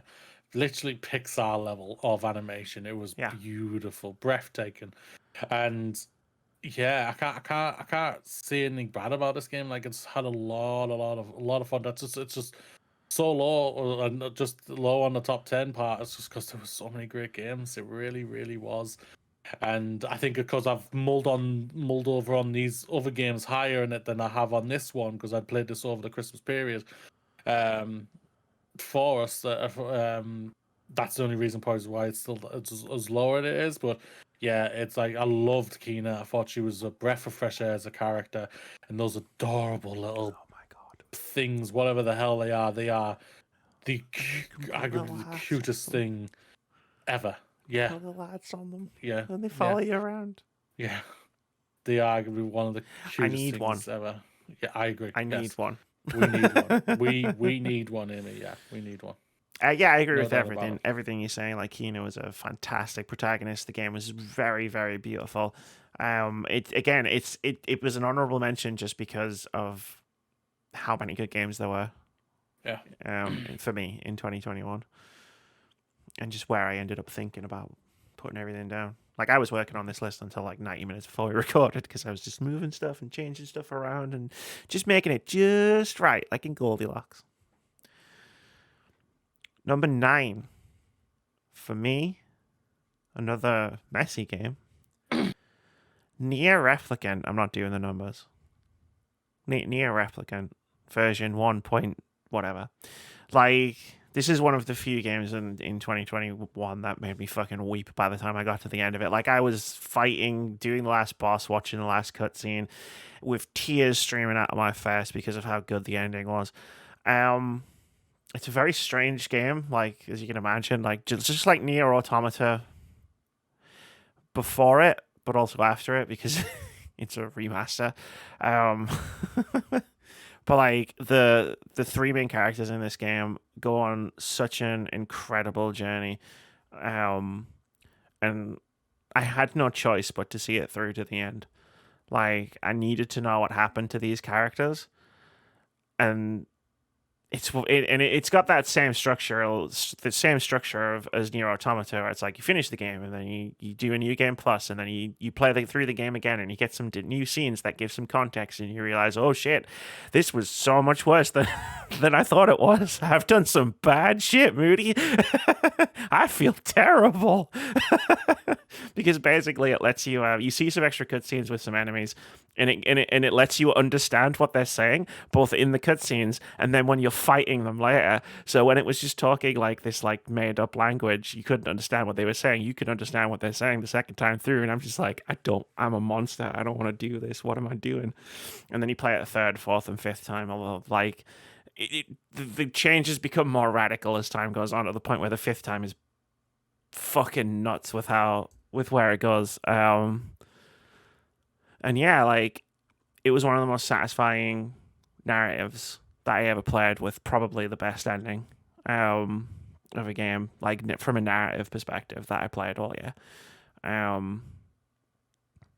You have to fight really hard to get a good ending in this game, but the good ending is just, oh, it's so good. And like I say, the main characters are tremendous, and I felt a lot of emotions when I played this game. It's my third most played game on PlayStation. At one point, this was your game of the year. At one point, a lot of things were my game of the year. Yeah. Yeah, I'm intrigued to see where a certain other game that came out shortly after this, you went, this is my game of the year. Very intrigued to see where that lands. If it's there, it's gotta be there. It's gonna be there. I'd be surprised. It'd be the shock of the year if that happened. But bigger shock than Microsoft buying Activision. Number 8 for me is a game that you've already. Again, number 8 for me is a game Amy's already spoken about, but that is Lake. This is Amy knew all about this game. I had no idea about this game, but her excitement got me interested in this game, so I gave it a try. And I was so happy that I did just give this a try. This game was a wonderful delight of just chilling, sitting back in the back of your chair and just chilling, playing this game. Going around, who knew being a postman would be so relaxing? And just speaking to people, getting to know them, talking to them, and just having a banter as hell. And just trying to help people with their day-to-day chores, day-to-day life. I had a lot of fun with the characters. I think the dining scenes are some of the best ones there. I had a lot of fun with that. But I also loved that both me and Amy went for the same person when it came to romancing them. The video cassette player rental lady. She was adorable, a lot of fun, and I just it's for me the second most relaxing game of the year. I'll say this right now because there's a game a little higher on my list. Sounds good. You know what? I'm going to keep this here from now on for podcasting purposes. Podcasting purposes. Yeah, Lake, loved it. Loved it. Awesome. Oh, speaking of sounds gay, I'm in. My number 8 game of the year for 2021 is Life is Strange True Colors, baby. Oh my fucking god. Like, and I knew I was going to like it. I don't know why it still managed to surprise me so much. Like, how much I fell in love with this game. And, like, the 3 main characters, like Alex, Steph, and Ryan, are, like, greatest trio ever. Like, fuck doing Life is Strange as an anthology series. Can I just have those 3 going around America, solving mysteries like the Scooby Gang? Yeah. Like, give me that. Just give me that. Because I need more of those 3 characters. Like, I go back and watch scenes from this game on YouTube because there are some scenes in this game that are just fantastic. And I'm talking like comedy scenes, romantic scenes, and dramatic scenes. Like, there are some comedic beats in this game that are probably amongst the funniest things that I've seen in 2021, like, regardless of medium. Like, movies, TV shows, like, it's just, I fucking fell in love with this game. This game, before another game came out, was my most played game on Xbox for 2021 because I'd played it twice. I don't play games twice. And I didn't even make any different decisions. I just wanted to see the game again. And that's all I'm going to say because I know I'm going to talk about it more later. I'll say this right now. We were talking yesterday because we hanged out yesterday. Of like when we're going to do the charity stream and everything like that. I'll say this right now. I mean, I think we need to play this together on the charity stream. Okay. Life is Strange True Colors. I think we have to. Sounds good. I'm in. Yeah. We'll date Ryan and everything. So. Do we have to I'm joking. Of course, we're going for Steph.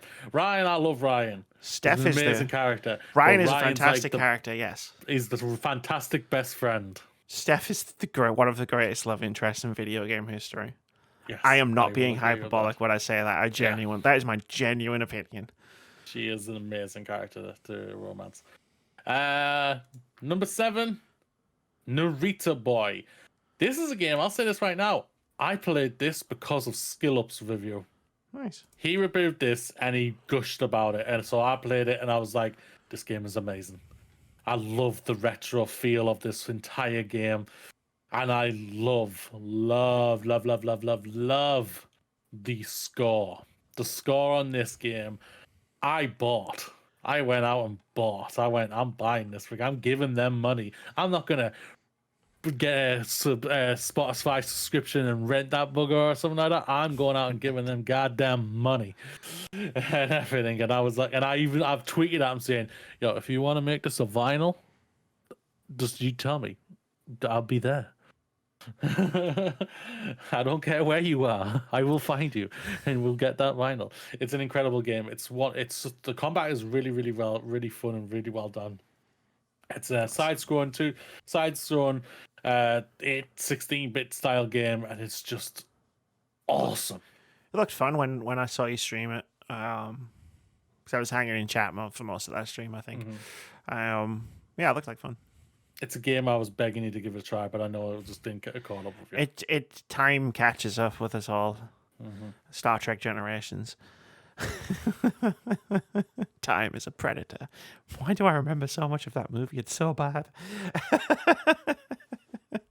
That's Insurrection. Oh, it's Generations. It's Malcolm McDowell. Generations. Yeah. Killed Kirk twice. I know.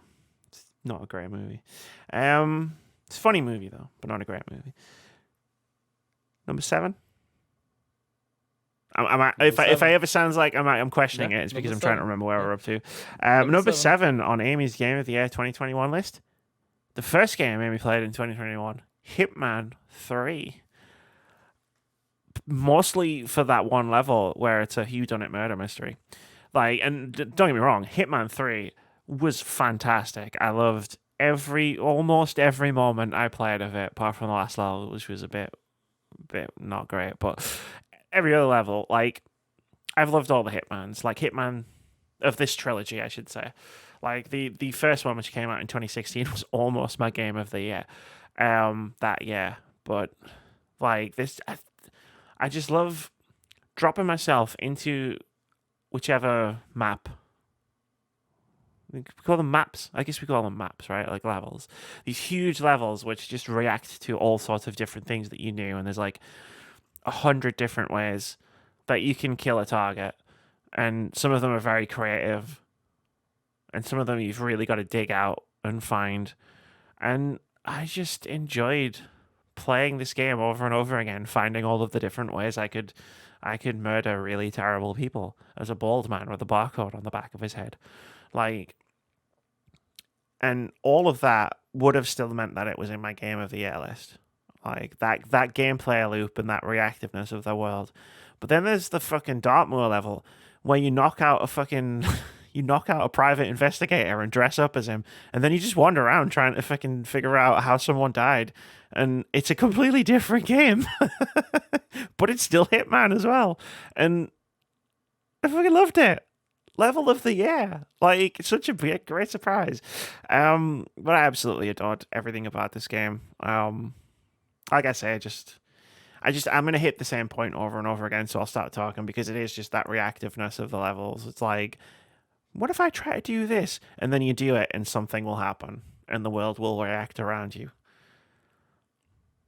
And that to me was just fucking great. I had a great January playing this.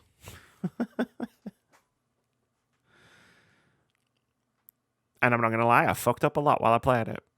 I should have streamed it. It would have been hilarious. Probably would have been, yeah, no doubt about it. Number 6. Just missing out on the top 5. There's a game that probably would have been my game of the year, especially when they released the games individually, and that is Mass Effect: The Legendary Edition. I absolutely adored my time going back and playing this trilogy. It was just the nostalgia grind that I needed in my life where at that time it was just I was excited when I heard it was coming. I always thought, yeah, we're going to re-release this as a remastered collection and everything. It was stupid of them not to, and they did it. Finally listened to me and did it, and they released it, and it was the same game. It's the same games you've played before. There's no doubt about it. It gives you all the DLC. I know a lot of people were disappointed. I know you were on them, Amy, in the parts that they took away the multiplayer aspect to it. I didn't care about the multiplayer. I hated it personally. I love the multiplayer. It didn't work for me personally, the multiplayer. But no, the Mass Effect trilogy is like one of the one of the trilogies and some of the games that brought me back to gaming, because like I basically missed like pretty much most of the 360 PlayStation 3 era. Like I came back to it when it came to the PlayStation 4, basically, and but leading up to when the PlayStation 4 was getting ready to come out, like I smashed the Mass Effect trilogy, I smashed the Uncharted trilogy, Last of Us, and all in other games as well, and I've fell in love with all of them, and I was just like, this is amazing.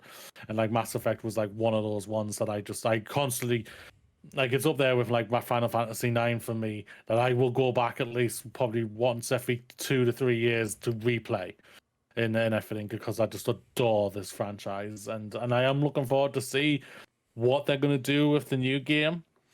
Yes, it's not coming out for like another 3, 4, 5, 6, 7, 8 years or something like that. But I'm fascinated to see what they're gonna do with it. I'm excited because I want to go back to that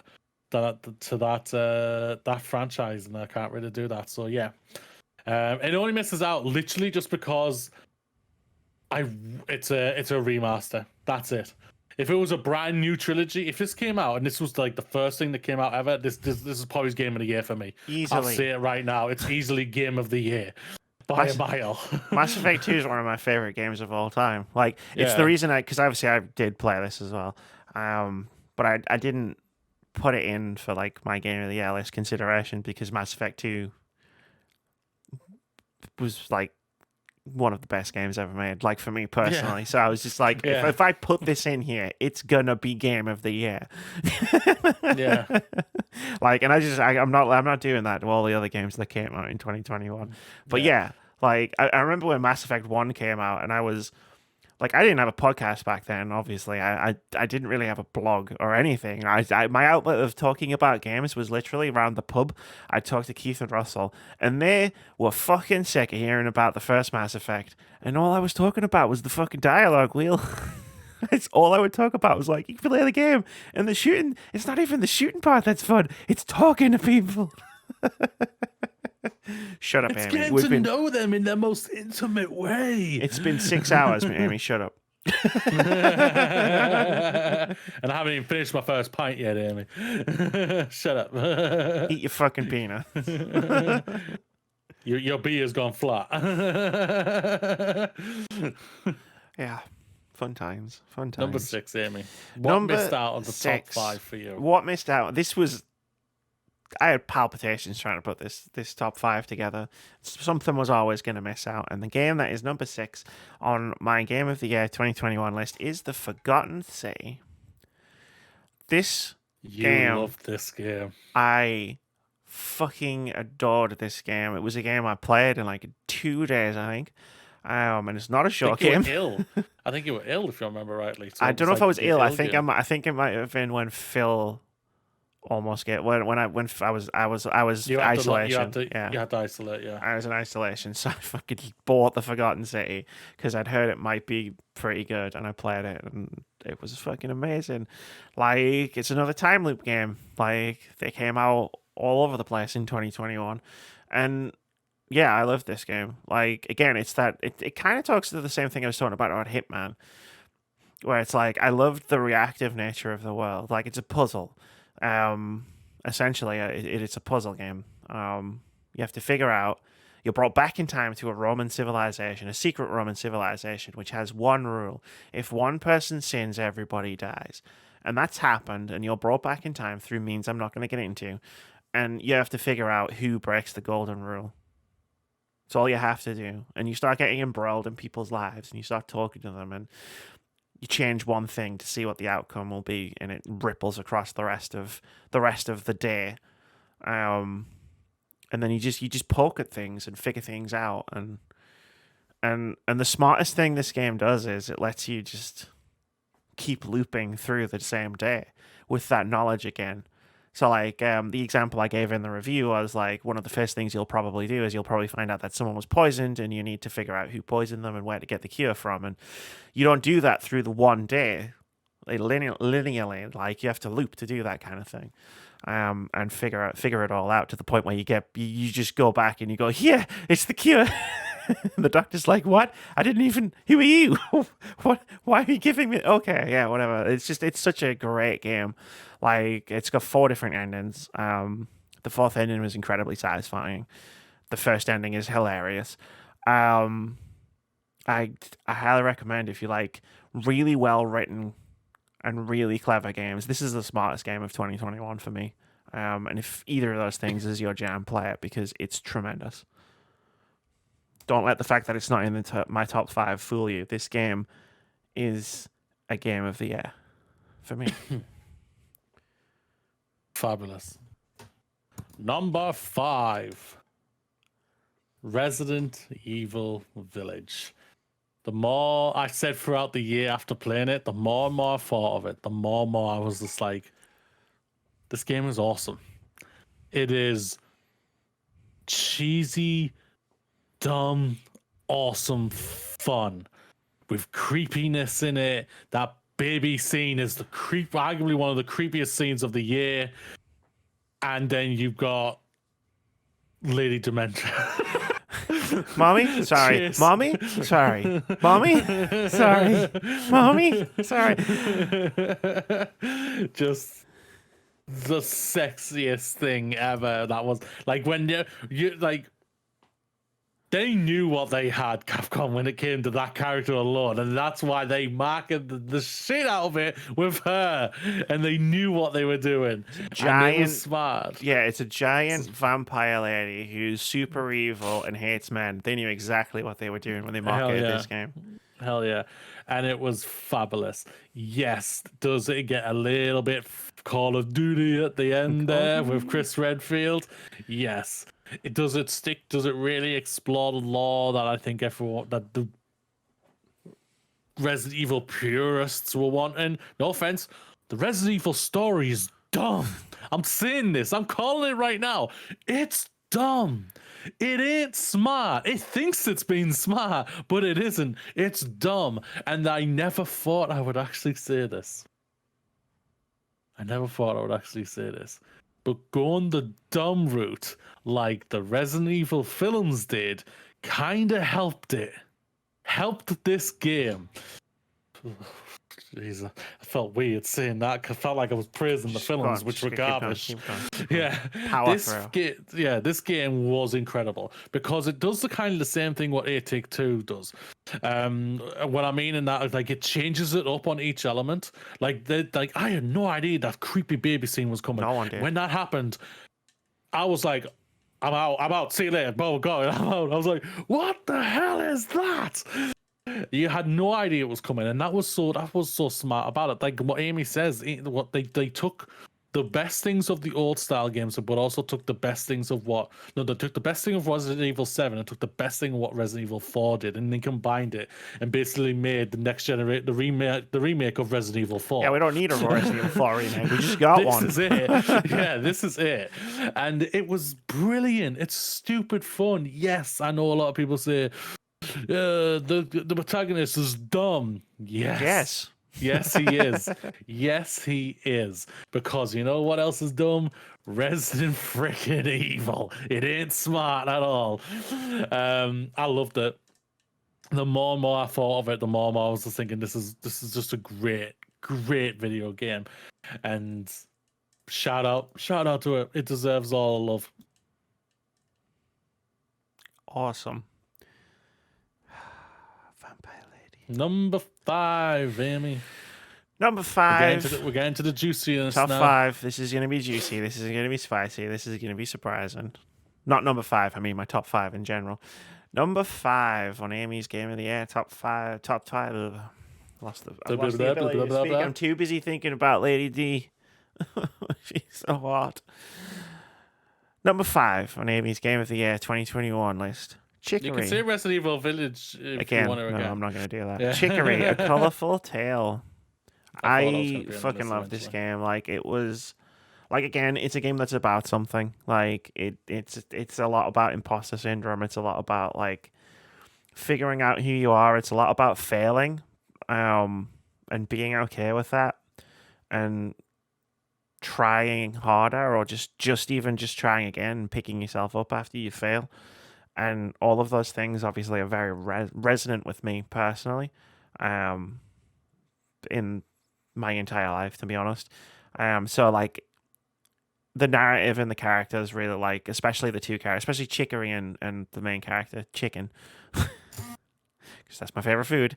Like, it hit me a lot, like, where I lived. And there were some wonderful scenes, especially between those two characters as you go on. And I love the idea of like bringing color back to a world that's lost all of its color. Like, I've got screenshots saved on my computer of just like, I just stop at certain points, like progressing the game, and I would just sit there and I just paint the world. Like, and I took a lot of screenshots and it was great. And that's it. That's my reasons. Like, there's not much to this game. Like, you solve some puzzles to traverse through the world. There's minimal, and I don't even know if I'd call it combat. There's some boss fights, but they use the painting mechanics that you've been using the entire game. And yeah, for me, like, it told a story that really vibed with me on a very personal level, and it did it really well. And I really enjoyed it. And again, I got to color in the world. Like, coloring in for me is a stress relief. It's a thing I do to calm down. And and the developers gave me an entire game that I could do that. So like I could just sit there and just be like, I'm just painting in this world with my colors. And I look back at the screenshots every now and again. I'm like, yeah, it looks good. Very, very vibrant. And that's where I'm at with Chicory. Number 5. Fabulous. Number 4, Death's Door. Death's Door is one of the best games, no doubt about it. Is one of the best roguelites out there that of 2021.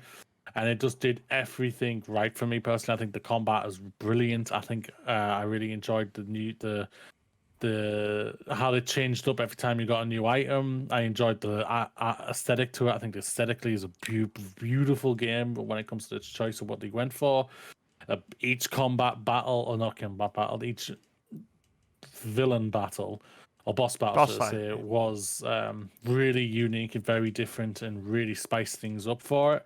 And I really enjoyed that. I had a lot of fun with this game. I didn't think I would actually get into it. I actually didn't think I would finish it. Because I'm not a roguelike person or anything like that. But I did, and I had a lot of fun with it, and it's brilliant. Yeah, there was that sort of. It's a bit like Dark Souls discourse very early on when it came out, and it was like, ooh. But then it's not like Dark Souls at all. So I don't know where that came from. It's because it's dark. Because it's a dark, broody game. And it has death in it in the title, and they just went, it's Dark Souls. Has death in its Dark Souls. But yeah, I loved it. I'm sure I had I a lot of couldn't fun with possibly this. say right now. Yeah, me. Number 4 for you. Number 4 for me, my number 4 game of the year 2021 is Wildermyth. This game Wow. is easily one of my favorites of the year. Wildermyth. It's D&D in a video game. And when I had this game described to me, because it was in early access for a while, and I knew it existed. Like, I knew I was going to try it when it came out. But when I had this game described to me when it came out, I was like, there's no way this possibly works. There's no way this can hit as hard as people are saying it hits. It's an RPG where you create your own characters, you create your party at the beginning of the game, and then you go through procedurally generated stories. The stories are written, like there's so many, there's hundreds of vignettes been written for this game, but they're procedurally generated to form a narrative as each campaign goes on. And I was like, there's no, like, people are talking like this is like hitting them so hard, and I was like, there's no way this can hit so hard. And then I played it, and me and Moody talked about it, and I told the story of what happened in my first campaign at the end, how it broke me, how it was so emotionally and thematically resonant to everything that had happened before, and how it made me cry. And I was like, this game's story was procedurally generated. How did you do this? And again, I'm going to go back to it. It's because the developers are actually wizards, and they did it with magic. Like, in terms of how they pulled it off, I don't know how they pulled it off. If you like fantasy RPGs, you cannot skip over this game. This is one of the best fantasy RPGs I've played in my entire life. I'm just going to say it. In my entire life. Like, I will never stop gushing about how good Wildermyth is to everybody. So be prepared for that if you know me, because for the rest of our lives, I'm going to be trying to convince you to play this fucking great game. And that's it. Yeah, like, it does some really cool things where I can bring old characters back for future campaigns, and it all somehow works, and it works to such a high level all the time. Like, once you start getting really far, like, you've played, like, shitloads of the game, you'll start seeing vignettes repeat themselves, but with new characters and new character dynamics. So it still somehow works. Don't know how. Video games are magic. All of them. All of the time. Buy Wildermyth and play it. That will not be the last time you hear me say that.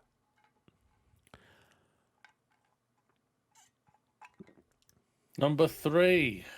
And we're here in the juiciness now. I feel Top like 3. nothing I say from now on is going to be as juicy as that.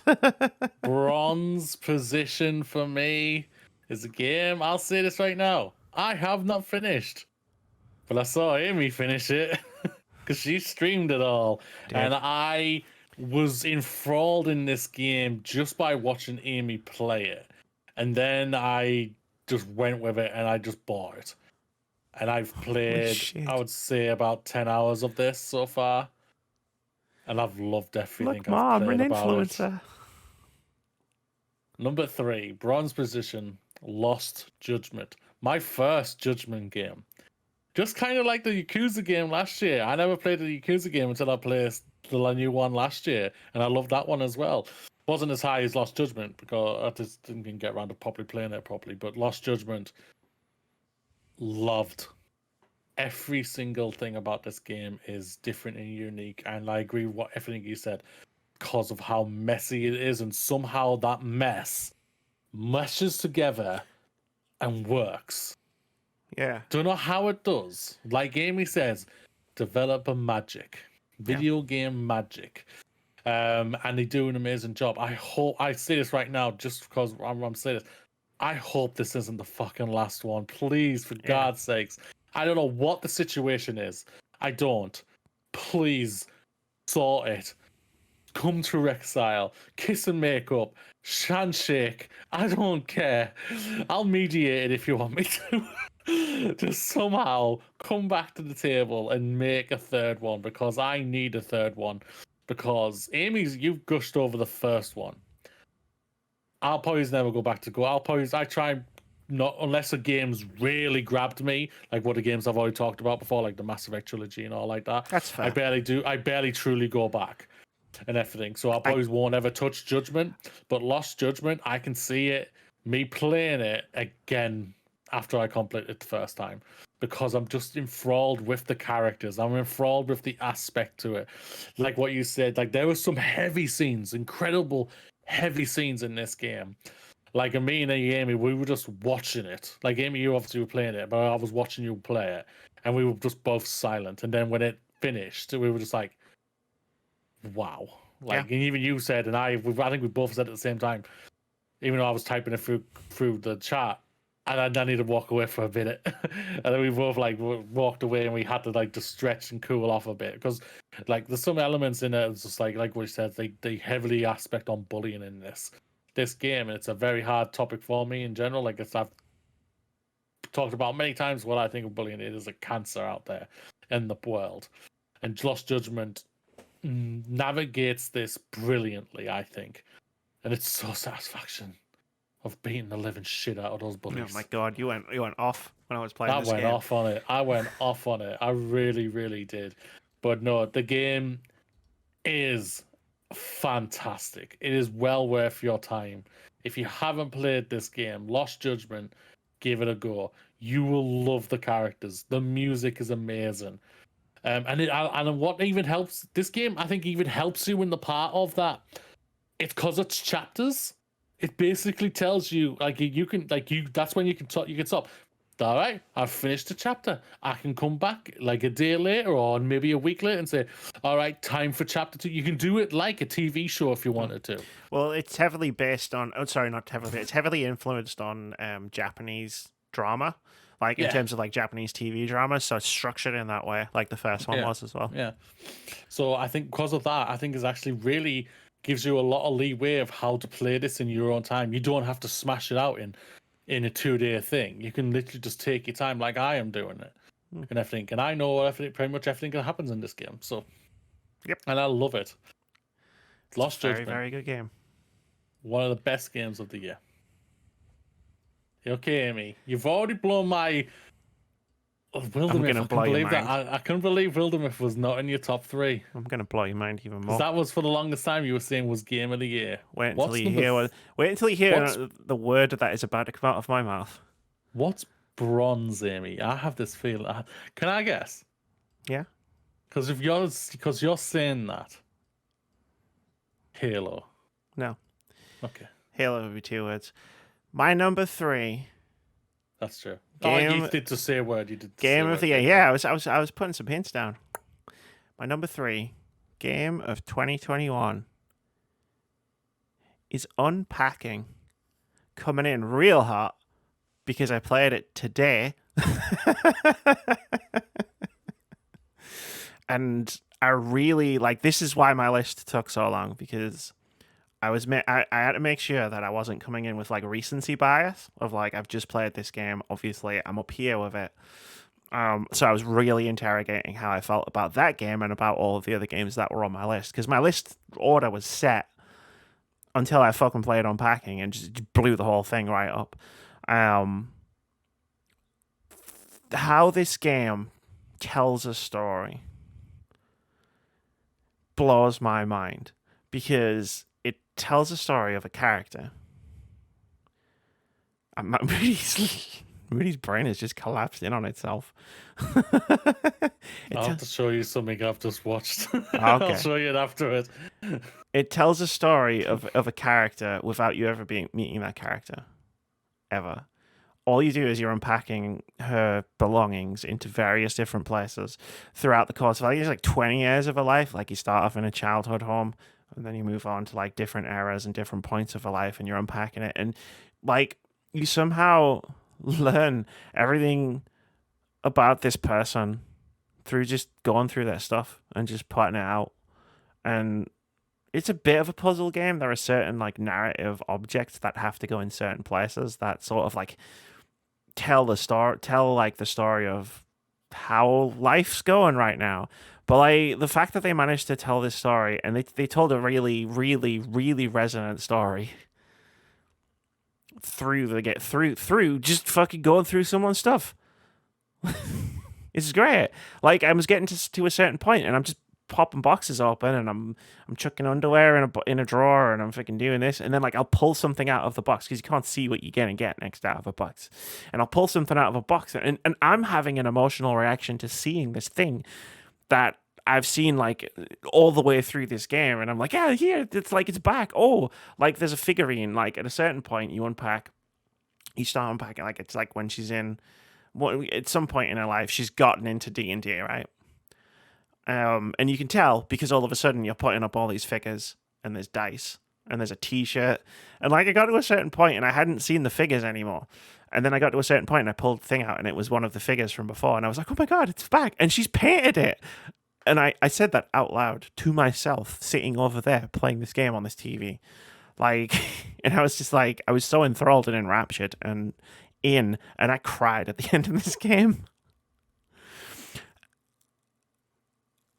Because I went in blind. I didn't know this game even had a story. I thought it was just a cool, cute puzzle game where you just put things on shelves. And it made me cry. It tells a really cool character-driven story, and it does it in a way that only a video game can. And fucking loved every second of playing it. And as someone who has been through that in 2021, of like, as everybody who's been watching the podcast for an entire year can see, like, everything behind me has changed dramatically. And like grabbing hold of your identity through the things that you have, and like trying to like take control of your life, in any way that you can, which includes sort of like the room or rooms that you inhabit. Like, that hit me hard. Some other stuff hit me hard, but it's a spoiler for like the end of the game. And then just,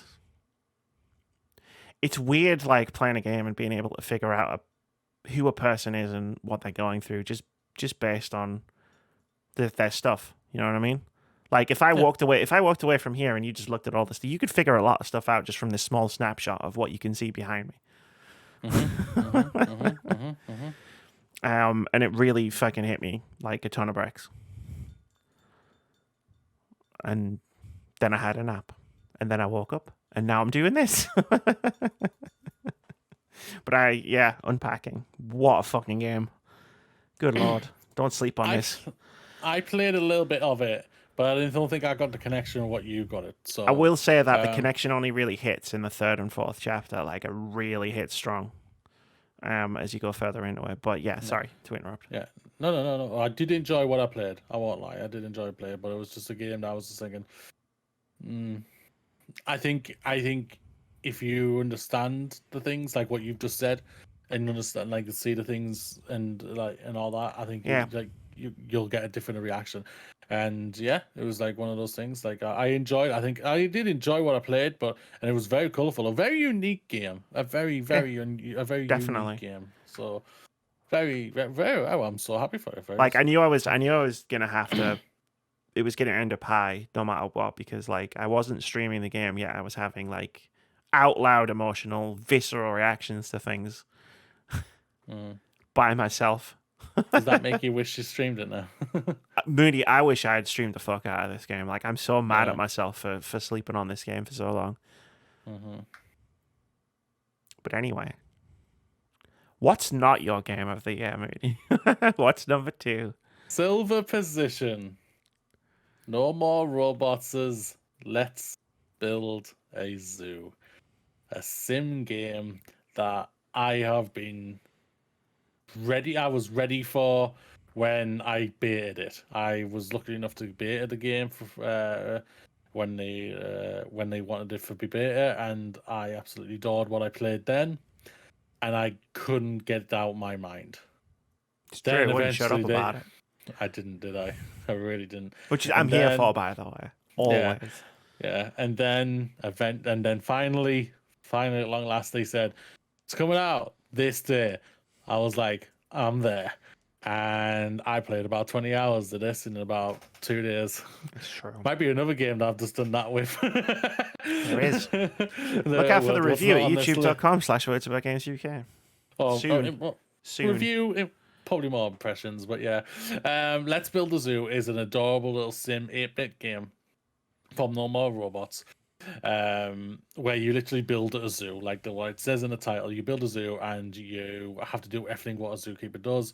But it goes even more bonkers on the part of that. You can splice animals together and create new species.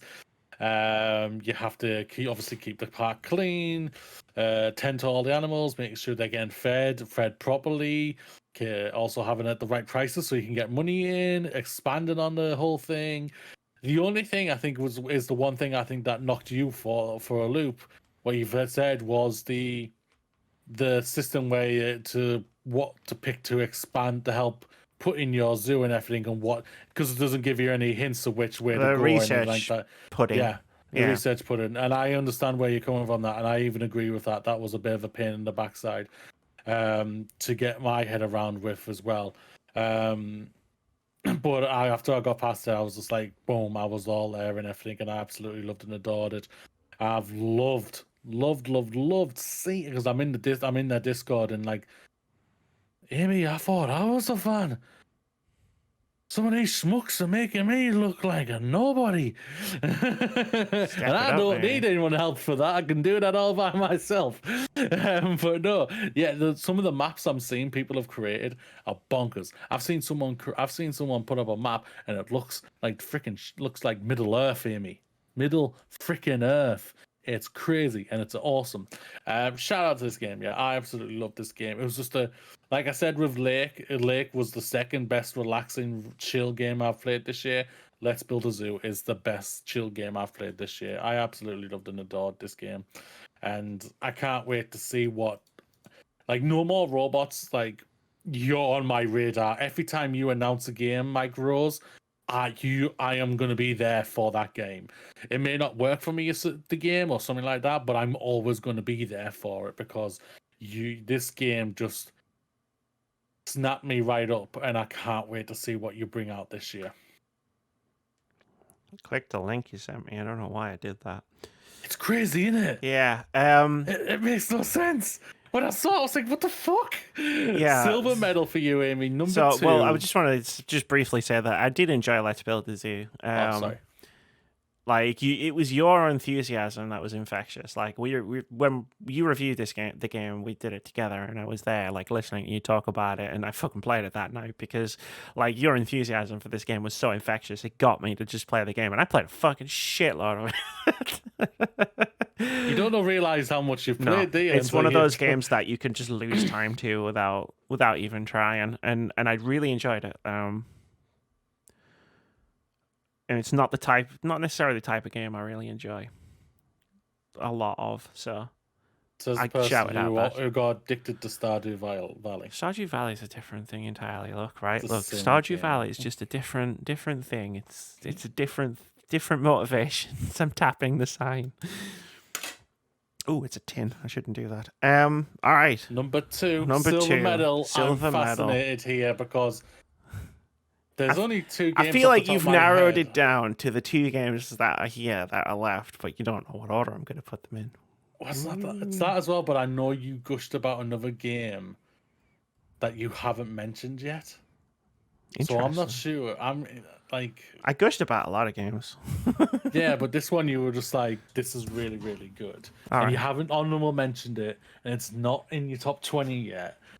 I Put me out of the misery, Amy. now What's your I'm number fascinated. I want to know what you're talking about. But my number 2 game of the year 2021 is, there's a guy right behind me, just over there. It's Halo Infinite. Like, Halo's back, baby. It's fucking awesome again.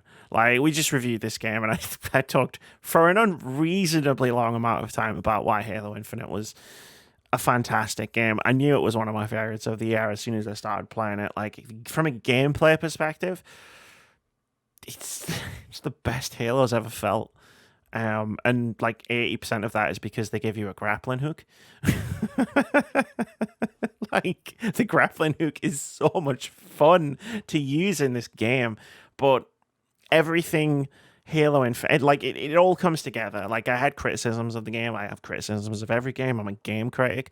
But everything comes together into such a extraordinary package in Halo Infinite. Like, the story continues on from Halo 5 Guardians, for better and for worse sometimes, and still invites new people to come in and experience it, because it centers it on characters instead of plot, which is the smartest thing 343 could have done after Halo 5. Like, it centers it on the Master Chief, it centers it on a new character called the Weapon, and another new character who is the Pilot. And it's those 3 characters against the entire army of the Banished. Which is, I mean, yeah, it's the Master Chief in it. At the very beginning of the game, the Pilot shouts at him, "You've only got a gun with 1 bullet in it," and the Master Chief goes, "That's enough." And that is enough, because he's the Master Chief, but also, like, because of how powerful you can be in the gameplay, it feels like enough for you. Like, if you have a gun with 1 bullet in it, that's enough.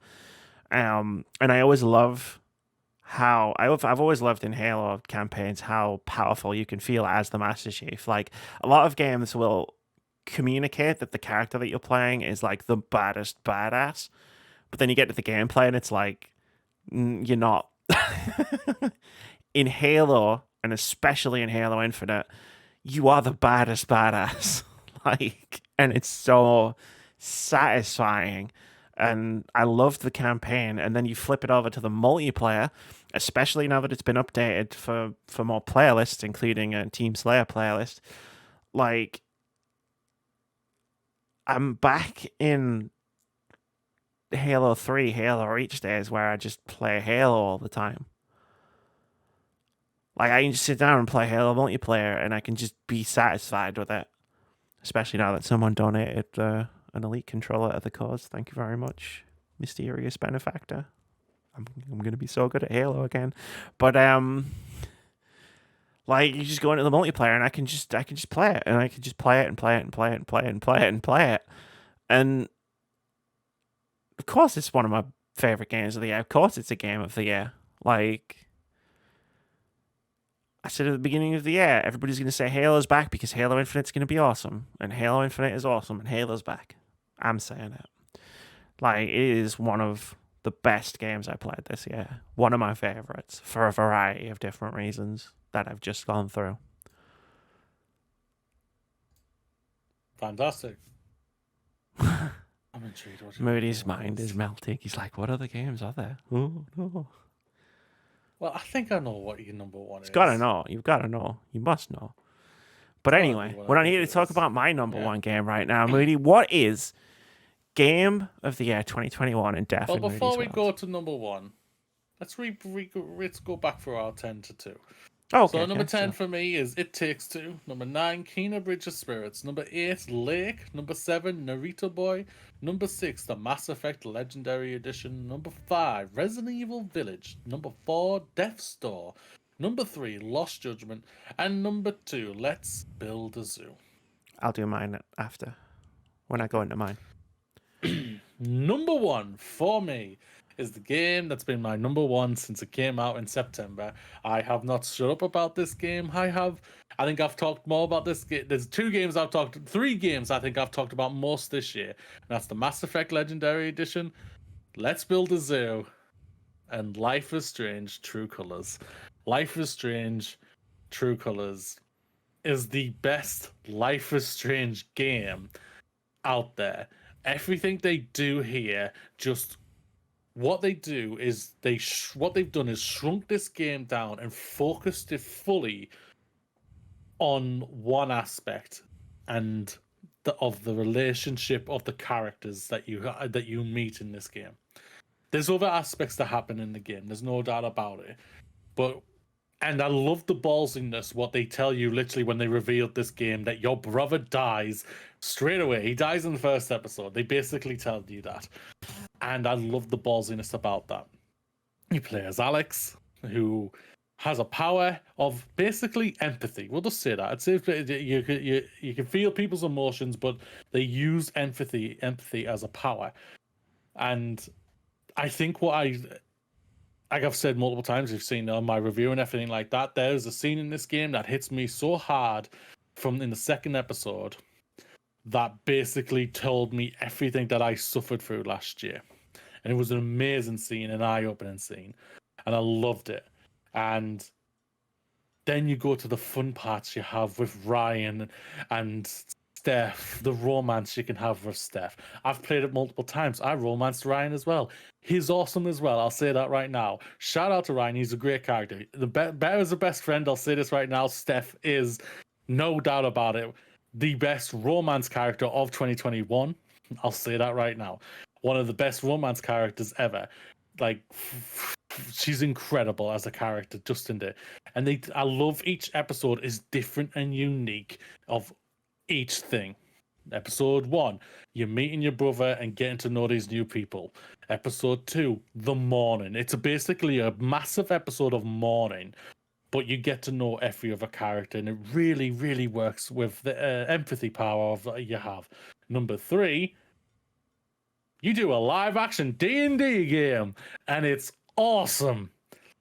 So much awesome that I bought some dice, and me and Amy are eventually going to play a D&D game one day. And one day, Elf, you really need to get your ass Yeah, in come the on, game. Alfie. We need to get this sorted. Like, Yeah, I need Moody to experience D&D. He's heard me talk about it enough. Yeah, that's true. Like, yeah. Then you go into number 4 when it goes more into the mystery, and then number 5, and then the reveal of the end of number 4, and then just seeing everything else, and it all come full circle. What's happened with her, why she was in board, why she was separated from her father, and the other things that she's holding back, and the emotions she's feeling, and it was incredible and incredibly powerful. And I think what helps this game even more is that the visuals are stunning. I think the visuals, because you can get that emotion even more from the incredible visuals they have in this game. I think it works even more because you can see the details of when someone breaks down crying, or someone's smiling, or someone's sad, or someone is giggling and laughing, and everything. You can feel it in the impressions they're putting on their face and everything. It's really, really well done, and I love this game. Life is Strange True Colors, for me, is the game of 2021. It's a fabulous game. I've loved all the Life is Strange games. Life is Strange 1, I can't wait to do the remake of it this year. Life is Strange 2, I loved Tell Me Why. Tell Me Why in 2020. I love that game. But Life is Strange True Colors is like just top tier storytelling at its finest. It's fabulous. Yeah. Sorry about that. Someone's been insisting that I drink water all the time, and now I need pee literally all the fucking time. Time to get some male diapers. No, Male diapers, I mean adult diapers. I was going to say, well, why not? I apologize there. That's all right. I knew what you meant. Yeah, like I already talked about Life is Strange True Colors. Obviously, it was in my top 10. One thing I think I've learned about myself in 2021 is from a story perspective, from a storytelling perspective in video games, probably in anything, but we're just talking about video games, is that characters, for me, like character-driven stories are what get me. Over plot-driven stories. Like, if you've got a group, because I'll say it right now, I know when we reviewed the game, like the plot of Life is Strange True Colors didn't stick the landing for me. Like, I didn't jive with how the plot shook out, but I didn't care because I just wanted, as far as I was concerned, it was a hangout fucking comedy drama with Alex, Steph, and Ryan, and it was all I wanted. Like, it was all I wanted out of the game. Yeah. So I got everything I needed out of it. Episode and yeah, 3 is amazing. Replaying episode 3, replaying episode 4. Episode 4 is the festival. Yeah. Replaying those 2 episodes. Like, I could just replay those 2 episodes over and over again. And I'd be like, this is cool. This is fucking fantastic. Like I said, top 10 game of 2021. And yeah, they really nailed it. You have a skirt? Holy shit! So who's playing? Like, guys, I hate you guys. I go back and watch scenes of it on YouTube because I loved those 3 characters so much, and I hope that we're not done with them, even though we probably are. It's a shame, but it's still a phenomenal game. I've played it twice. I will undoubtedly play it more, especially if we're going to do it for a charity stream. And I do think that's a great idea. I think me and you should play that game all the way through together. Yeah, worthy Game of the Year winner for me. And I'm so happy you got that game because it was talking to you about it privately and on our review, it was everything you needed out of a video game, and I'm so happy for you. Oh yeah, no doubt about that. This is a game I needed. I needed this game. Like I've said it, this is one of my favorite games of all time. Like it's up there. It goes up there with some Final Fantasy IX, Last of Us Part 2, the Mass Effect trilogy. It's up there. Like it fundamentally made me a different person because of it, and that's how I love about it. That is so cool. But yes, if you want to do a spin-off with all 3 characters, please do Deck 9, please. I will somehow fund that if you want me to. I don't know how, but I will fund that. We'll figure it out. We'll figure it out. We're doing a charity stream. We can change that up to Fund Deck 9. Fund Life is Strange True Colors 2. Yeah. Okay. It's time, isn't it? All right, Amy. I'm fascinated. There's only one game I can think it's going to be. But I don't know if there's another game in the background. Don't say it. Let's enjoy the suspense because I got to count down now, really. Yes. My top 10 to 2. 2021 games of the year. At number 10, Lost Judgment. Number 9, Nier Replicant. Number 8, Life is Strange True Colors. Number 7, Hitman 3. Number 6, The Forgotten City. Number 5, Chicory, A Colorful Tale. Number 4, Wildermyth. Number 3, Unpacking. Number 2, Halo Infinite. And Amy K. Alexander's number 1 Game of the Year 2021. Pause for dramatic effect. Is Death's Door, a game I called mechanically perfect when we reviewed it earlier in 2021, and I stood by that, and I almost psyched myself out. This was so close to being Halo Infinite, so close. But in the end, I think Death's Door just edged it because I was satisfied with this game from the second I started playing it till the second I finished it, which I will remind you was after the credits all the way through all the secret Yeah. shit that you can Yeah, do you did the shit, after the ending, all the way to find the secret ending, which is someone who's played previous games by this developer, was a massive surprise and incredibly satisfying. Spoilers, the ending is basically Titan Souls. They're in the same universe. It was awesome.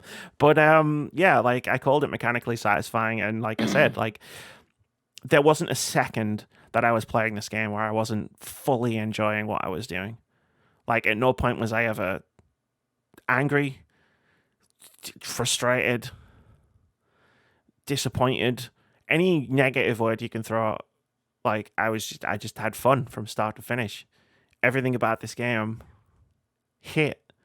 The story, the characters, the humor, the Frog King's full title. As it comes up when you start the boss fight, and it just keeps going and going and going, and you have to fucking go on YouTube and pause to find out what the whole thing said because it comes up too fast. Like, the combat is magnificent. The boss fights are tremendous. Exploring the world is just so much fun. When I finally figured out what those big circle things were for on the ground, and I realized I could have been using them the entire time.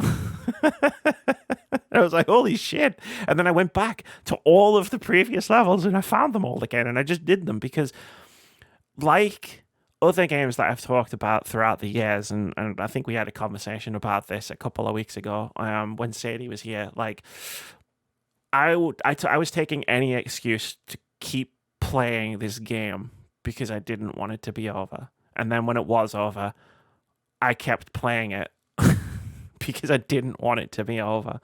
And yeah, like, it feels weird for me to be giving a game of the year out to a game for gameplay reasons. Normally, I'm the story girl, like. Like, I'm like the story like trumps gameplay, like for me all the time. But for whatever reason, like I couldn't stop thinking about this game all year.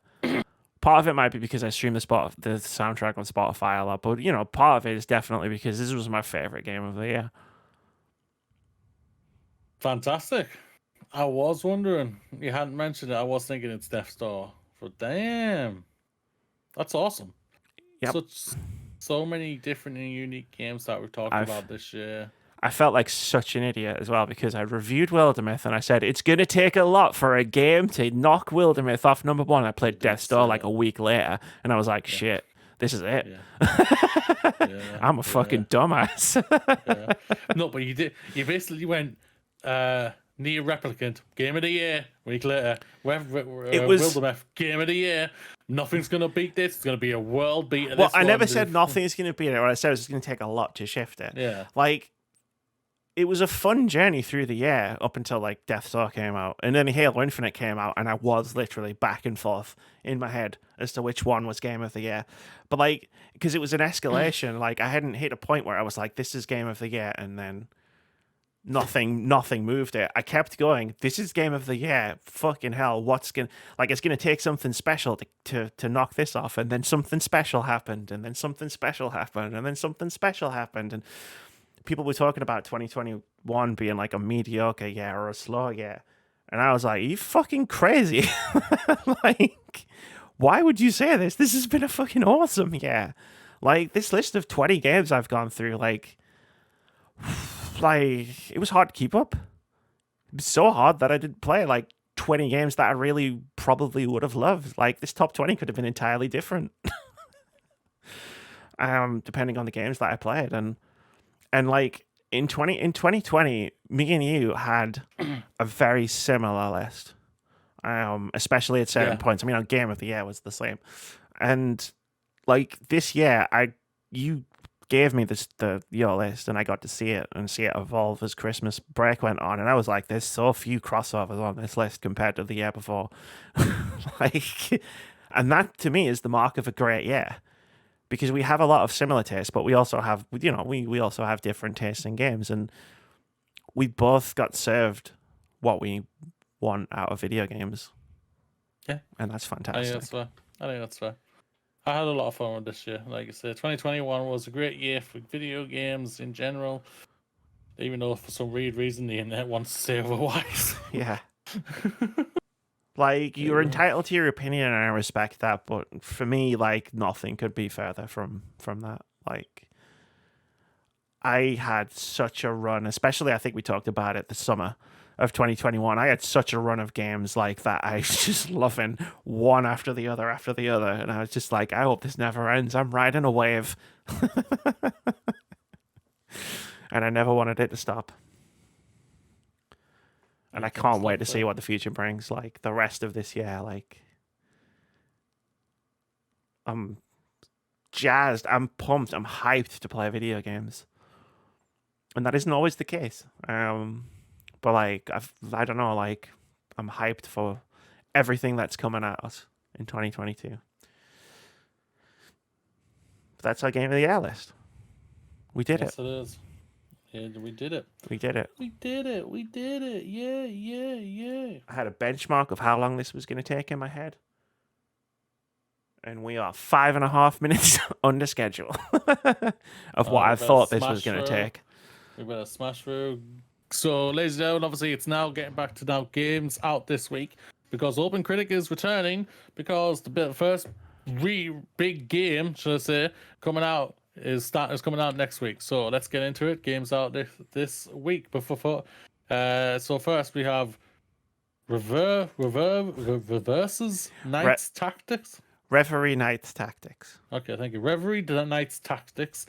It's a turn-based tactical RPG with strategic battles in isometric grids, where every decision can alter the story, travel through a hard-drawn fantasy world, and lead your heroes in a story-rich adventure, visual novel style. Kingdom of the Dead PC. Immerse yourself in a dreadful hand-drawn horror world and push Death's armies back to the underworld. It's a lot of hand-drawn games. Yeah. Next, Pokemon Legends Arceus, Nintendo Switch. Survey, catch, and research wild Pokemon in the long-gone era of Sinnoh to complete the region's first Pokedex. And lastly, Return 2 Runaway PC. Return 2 is a 2D psychological horror adventure game. The game follows on from the events of the first game. Saki and her fiancé Sen are trapped on an abandoned train that is haunted by an evil spirit that takes the form of a little girl named Ayum, I think. And those are the games out this week. And those are the games that are out this week. It's You need time. to delete or you need to refresh all the OpenCritic. I know. content, but, Look, right. Look. Next week we've got a lot of podcast the changes and stuff. Like it's going to be a whole new doc. It's fine. It's fine. a whole new doc. Cool. Well, it's going to be the So- same doc, but it's just going to be refreshed. Because as you know, Moody, and as the people out there do not know, until next week, we've got some new stuff coming to the podcast. But for now, go on. Oh, sorry. No, go on. I wasn't going to say anything. Oh, sorry. But for now, we got some old stuff that we're still doing in 2022 because me and Moody have got to fucking figure out who's the ultimate OpenCritic head-to-head champion. It's time for OpenCritic head-to-head. In 2020, Moody won. In 2021, I won. Let's find out who's going to win 2022. This is the game we play every week where we try to guess the OpenCritic average of one upcoming game. Whoever guesses closest to the OpenCritic average at the time of recording gets a point. If you manage to guess the score correctly, you get 2 points. I was about to say last week we tried to... No, that's not how it works. We didn't do that last week. This week, to kick things off, we're going to try and guess the OpenCritic average of Pokemon Legends Arceus. Coming out on Friday. Moody, you're the Pokemon guy. I just collect the plushies of Pokemon. And wait 8 generations to actually play your first one. And not be able to play this one because my fucking Joy-Con doesn't work. Not that I'm mad. This is going to be intriguing. This one, I'm going off from everyone who's played it so far. This is very an intriguing game, and also like this has obviously changed things up from what a normal Pokemon game does. Sure. I've seen the videos. 80. That's a 7. 5. Okie dokie. Moody is guessing an 85. Now you might think, new year, new Amy, maybe she'll take this game a little bit more seriously in No, you won't. 2022. Well, you might think that. It's on the line now, Moody. I got to be crowned not only the 2022's champion, but the ultimate OpenCritic head-to-head champion of the first 3 years. Because we've got that narrative going in both OpenCritic head-to-head and Fantasy Critic. But I'm not. I'm going to guess 88 because I'm going to take this about as seriously as I did last year. The trend is going to continue. I was tempted to pick 88, I won't lie. Everything's going to get 88 in 2022. And the internet's going to implode because that is going to include some pretty hyped games. That's it. That's it for episode 289 of the Words About Games podcast. It's been nearly 2.5 hours, and it will be by the time we finish this episode. So we're going to get out of here pretty sharpish. Next week, we're back to normal-ish. We'll be doing the news and the games out and OpenCritic. We've got some fun ideas for some other stuff that we're going to do and bring to the podcast regularly, including, hopefully, regular special guests. But you'll find out all about that next week in next week's intro when we do talk about it. So until then, all that's left to say is say bye, Moody. Bye, Moody. Peace. Mwah. Mwah. Mwah.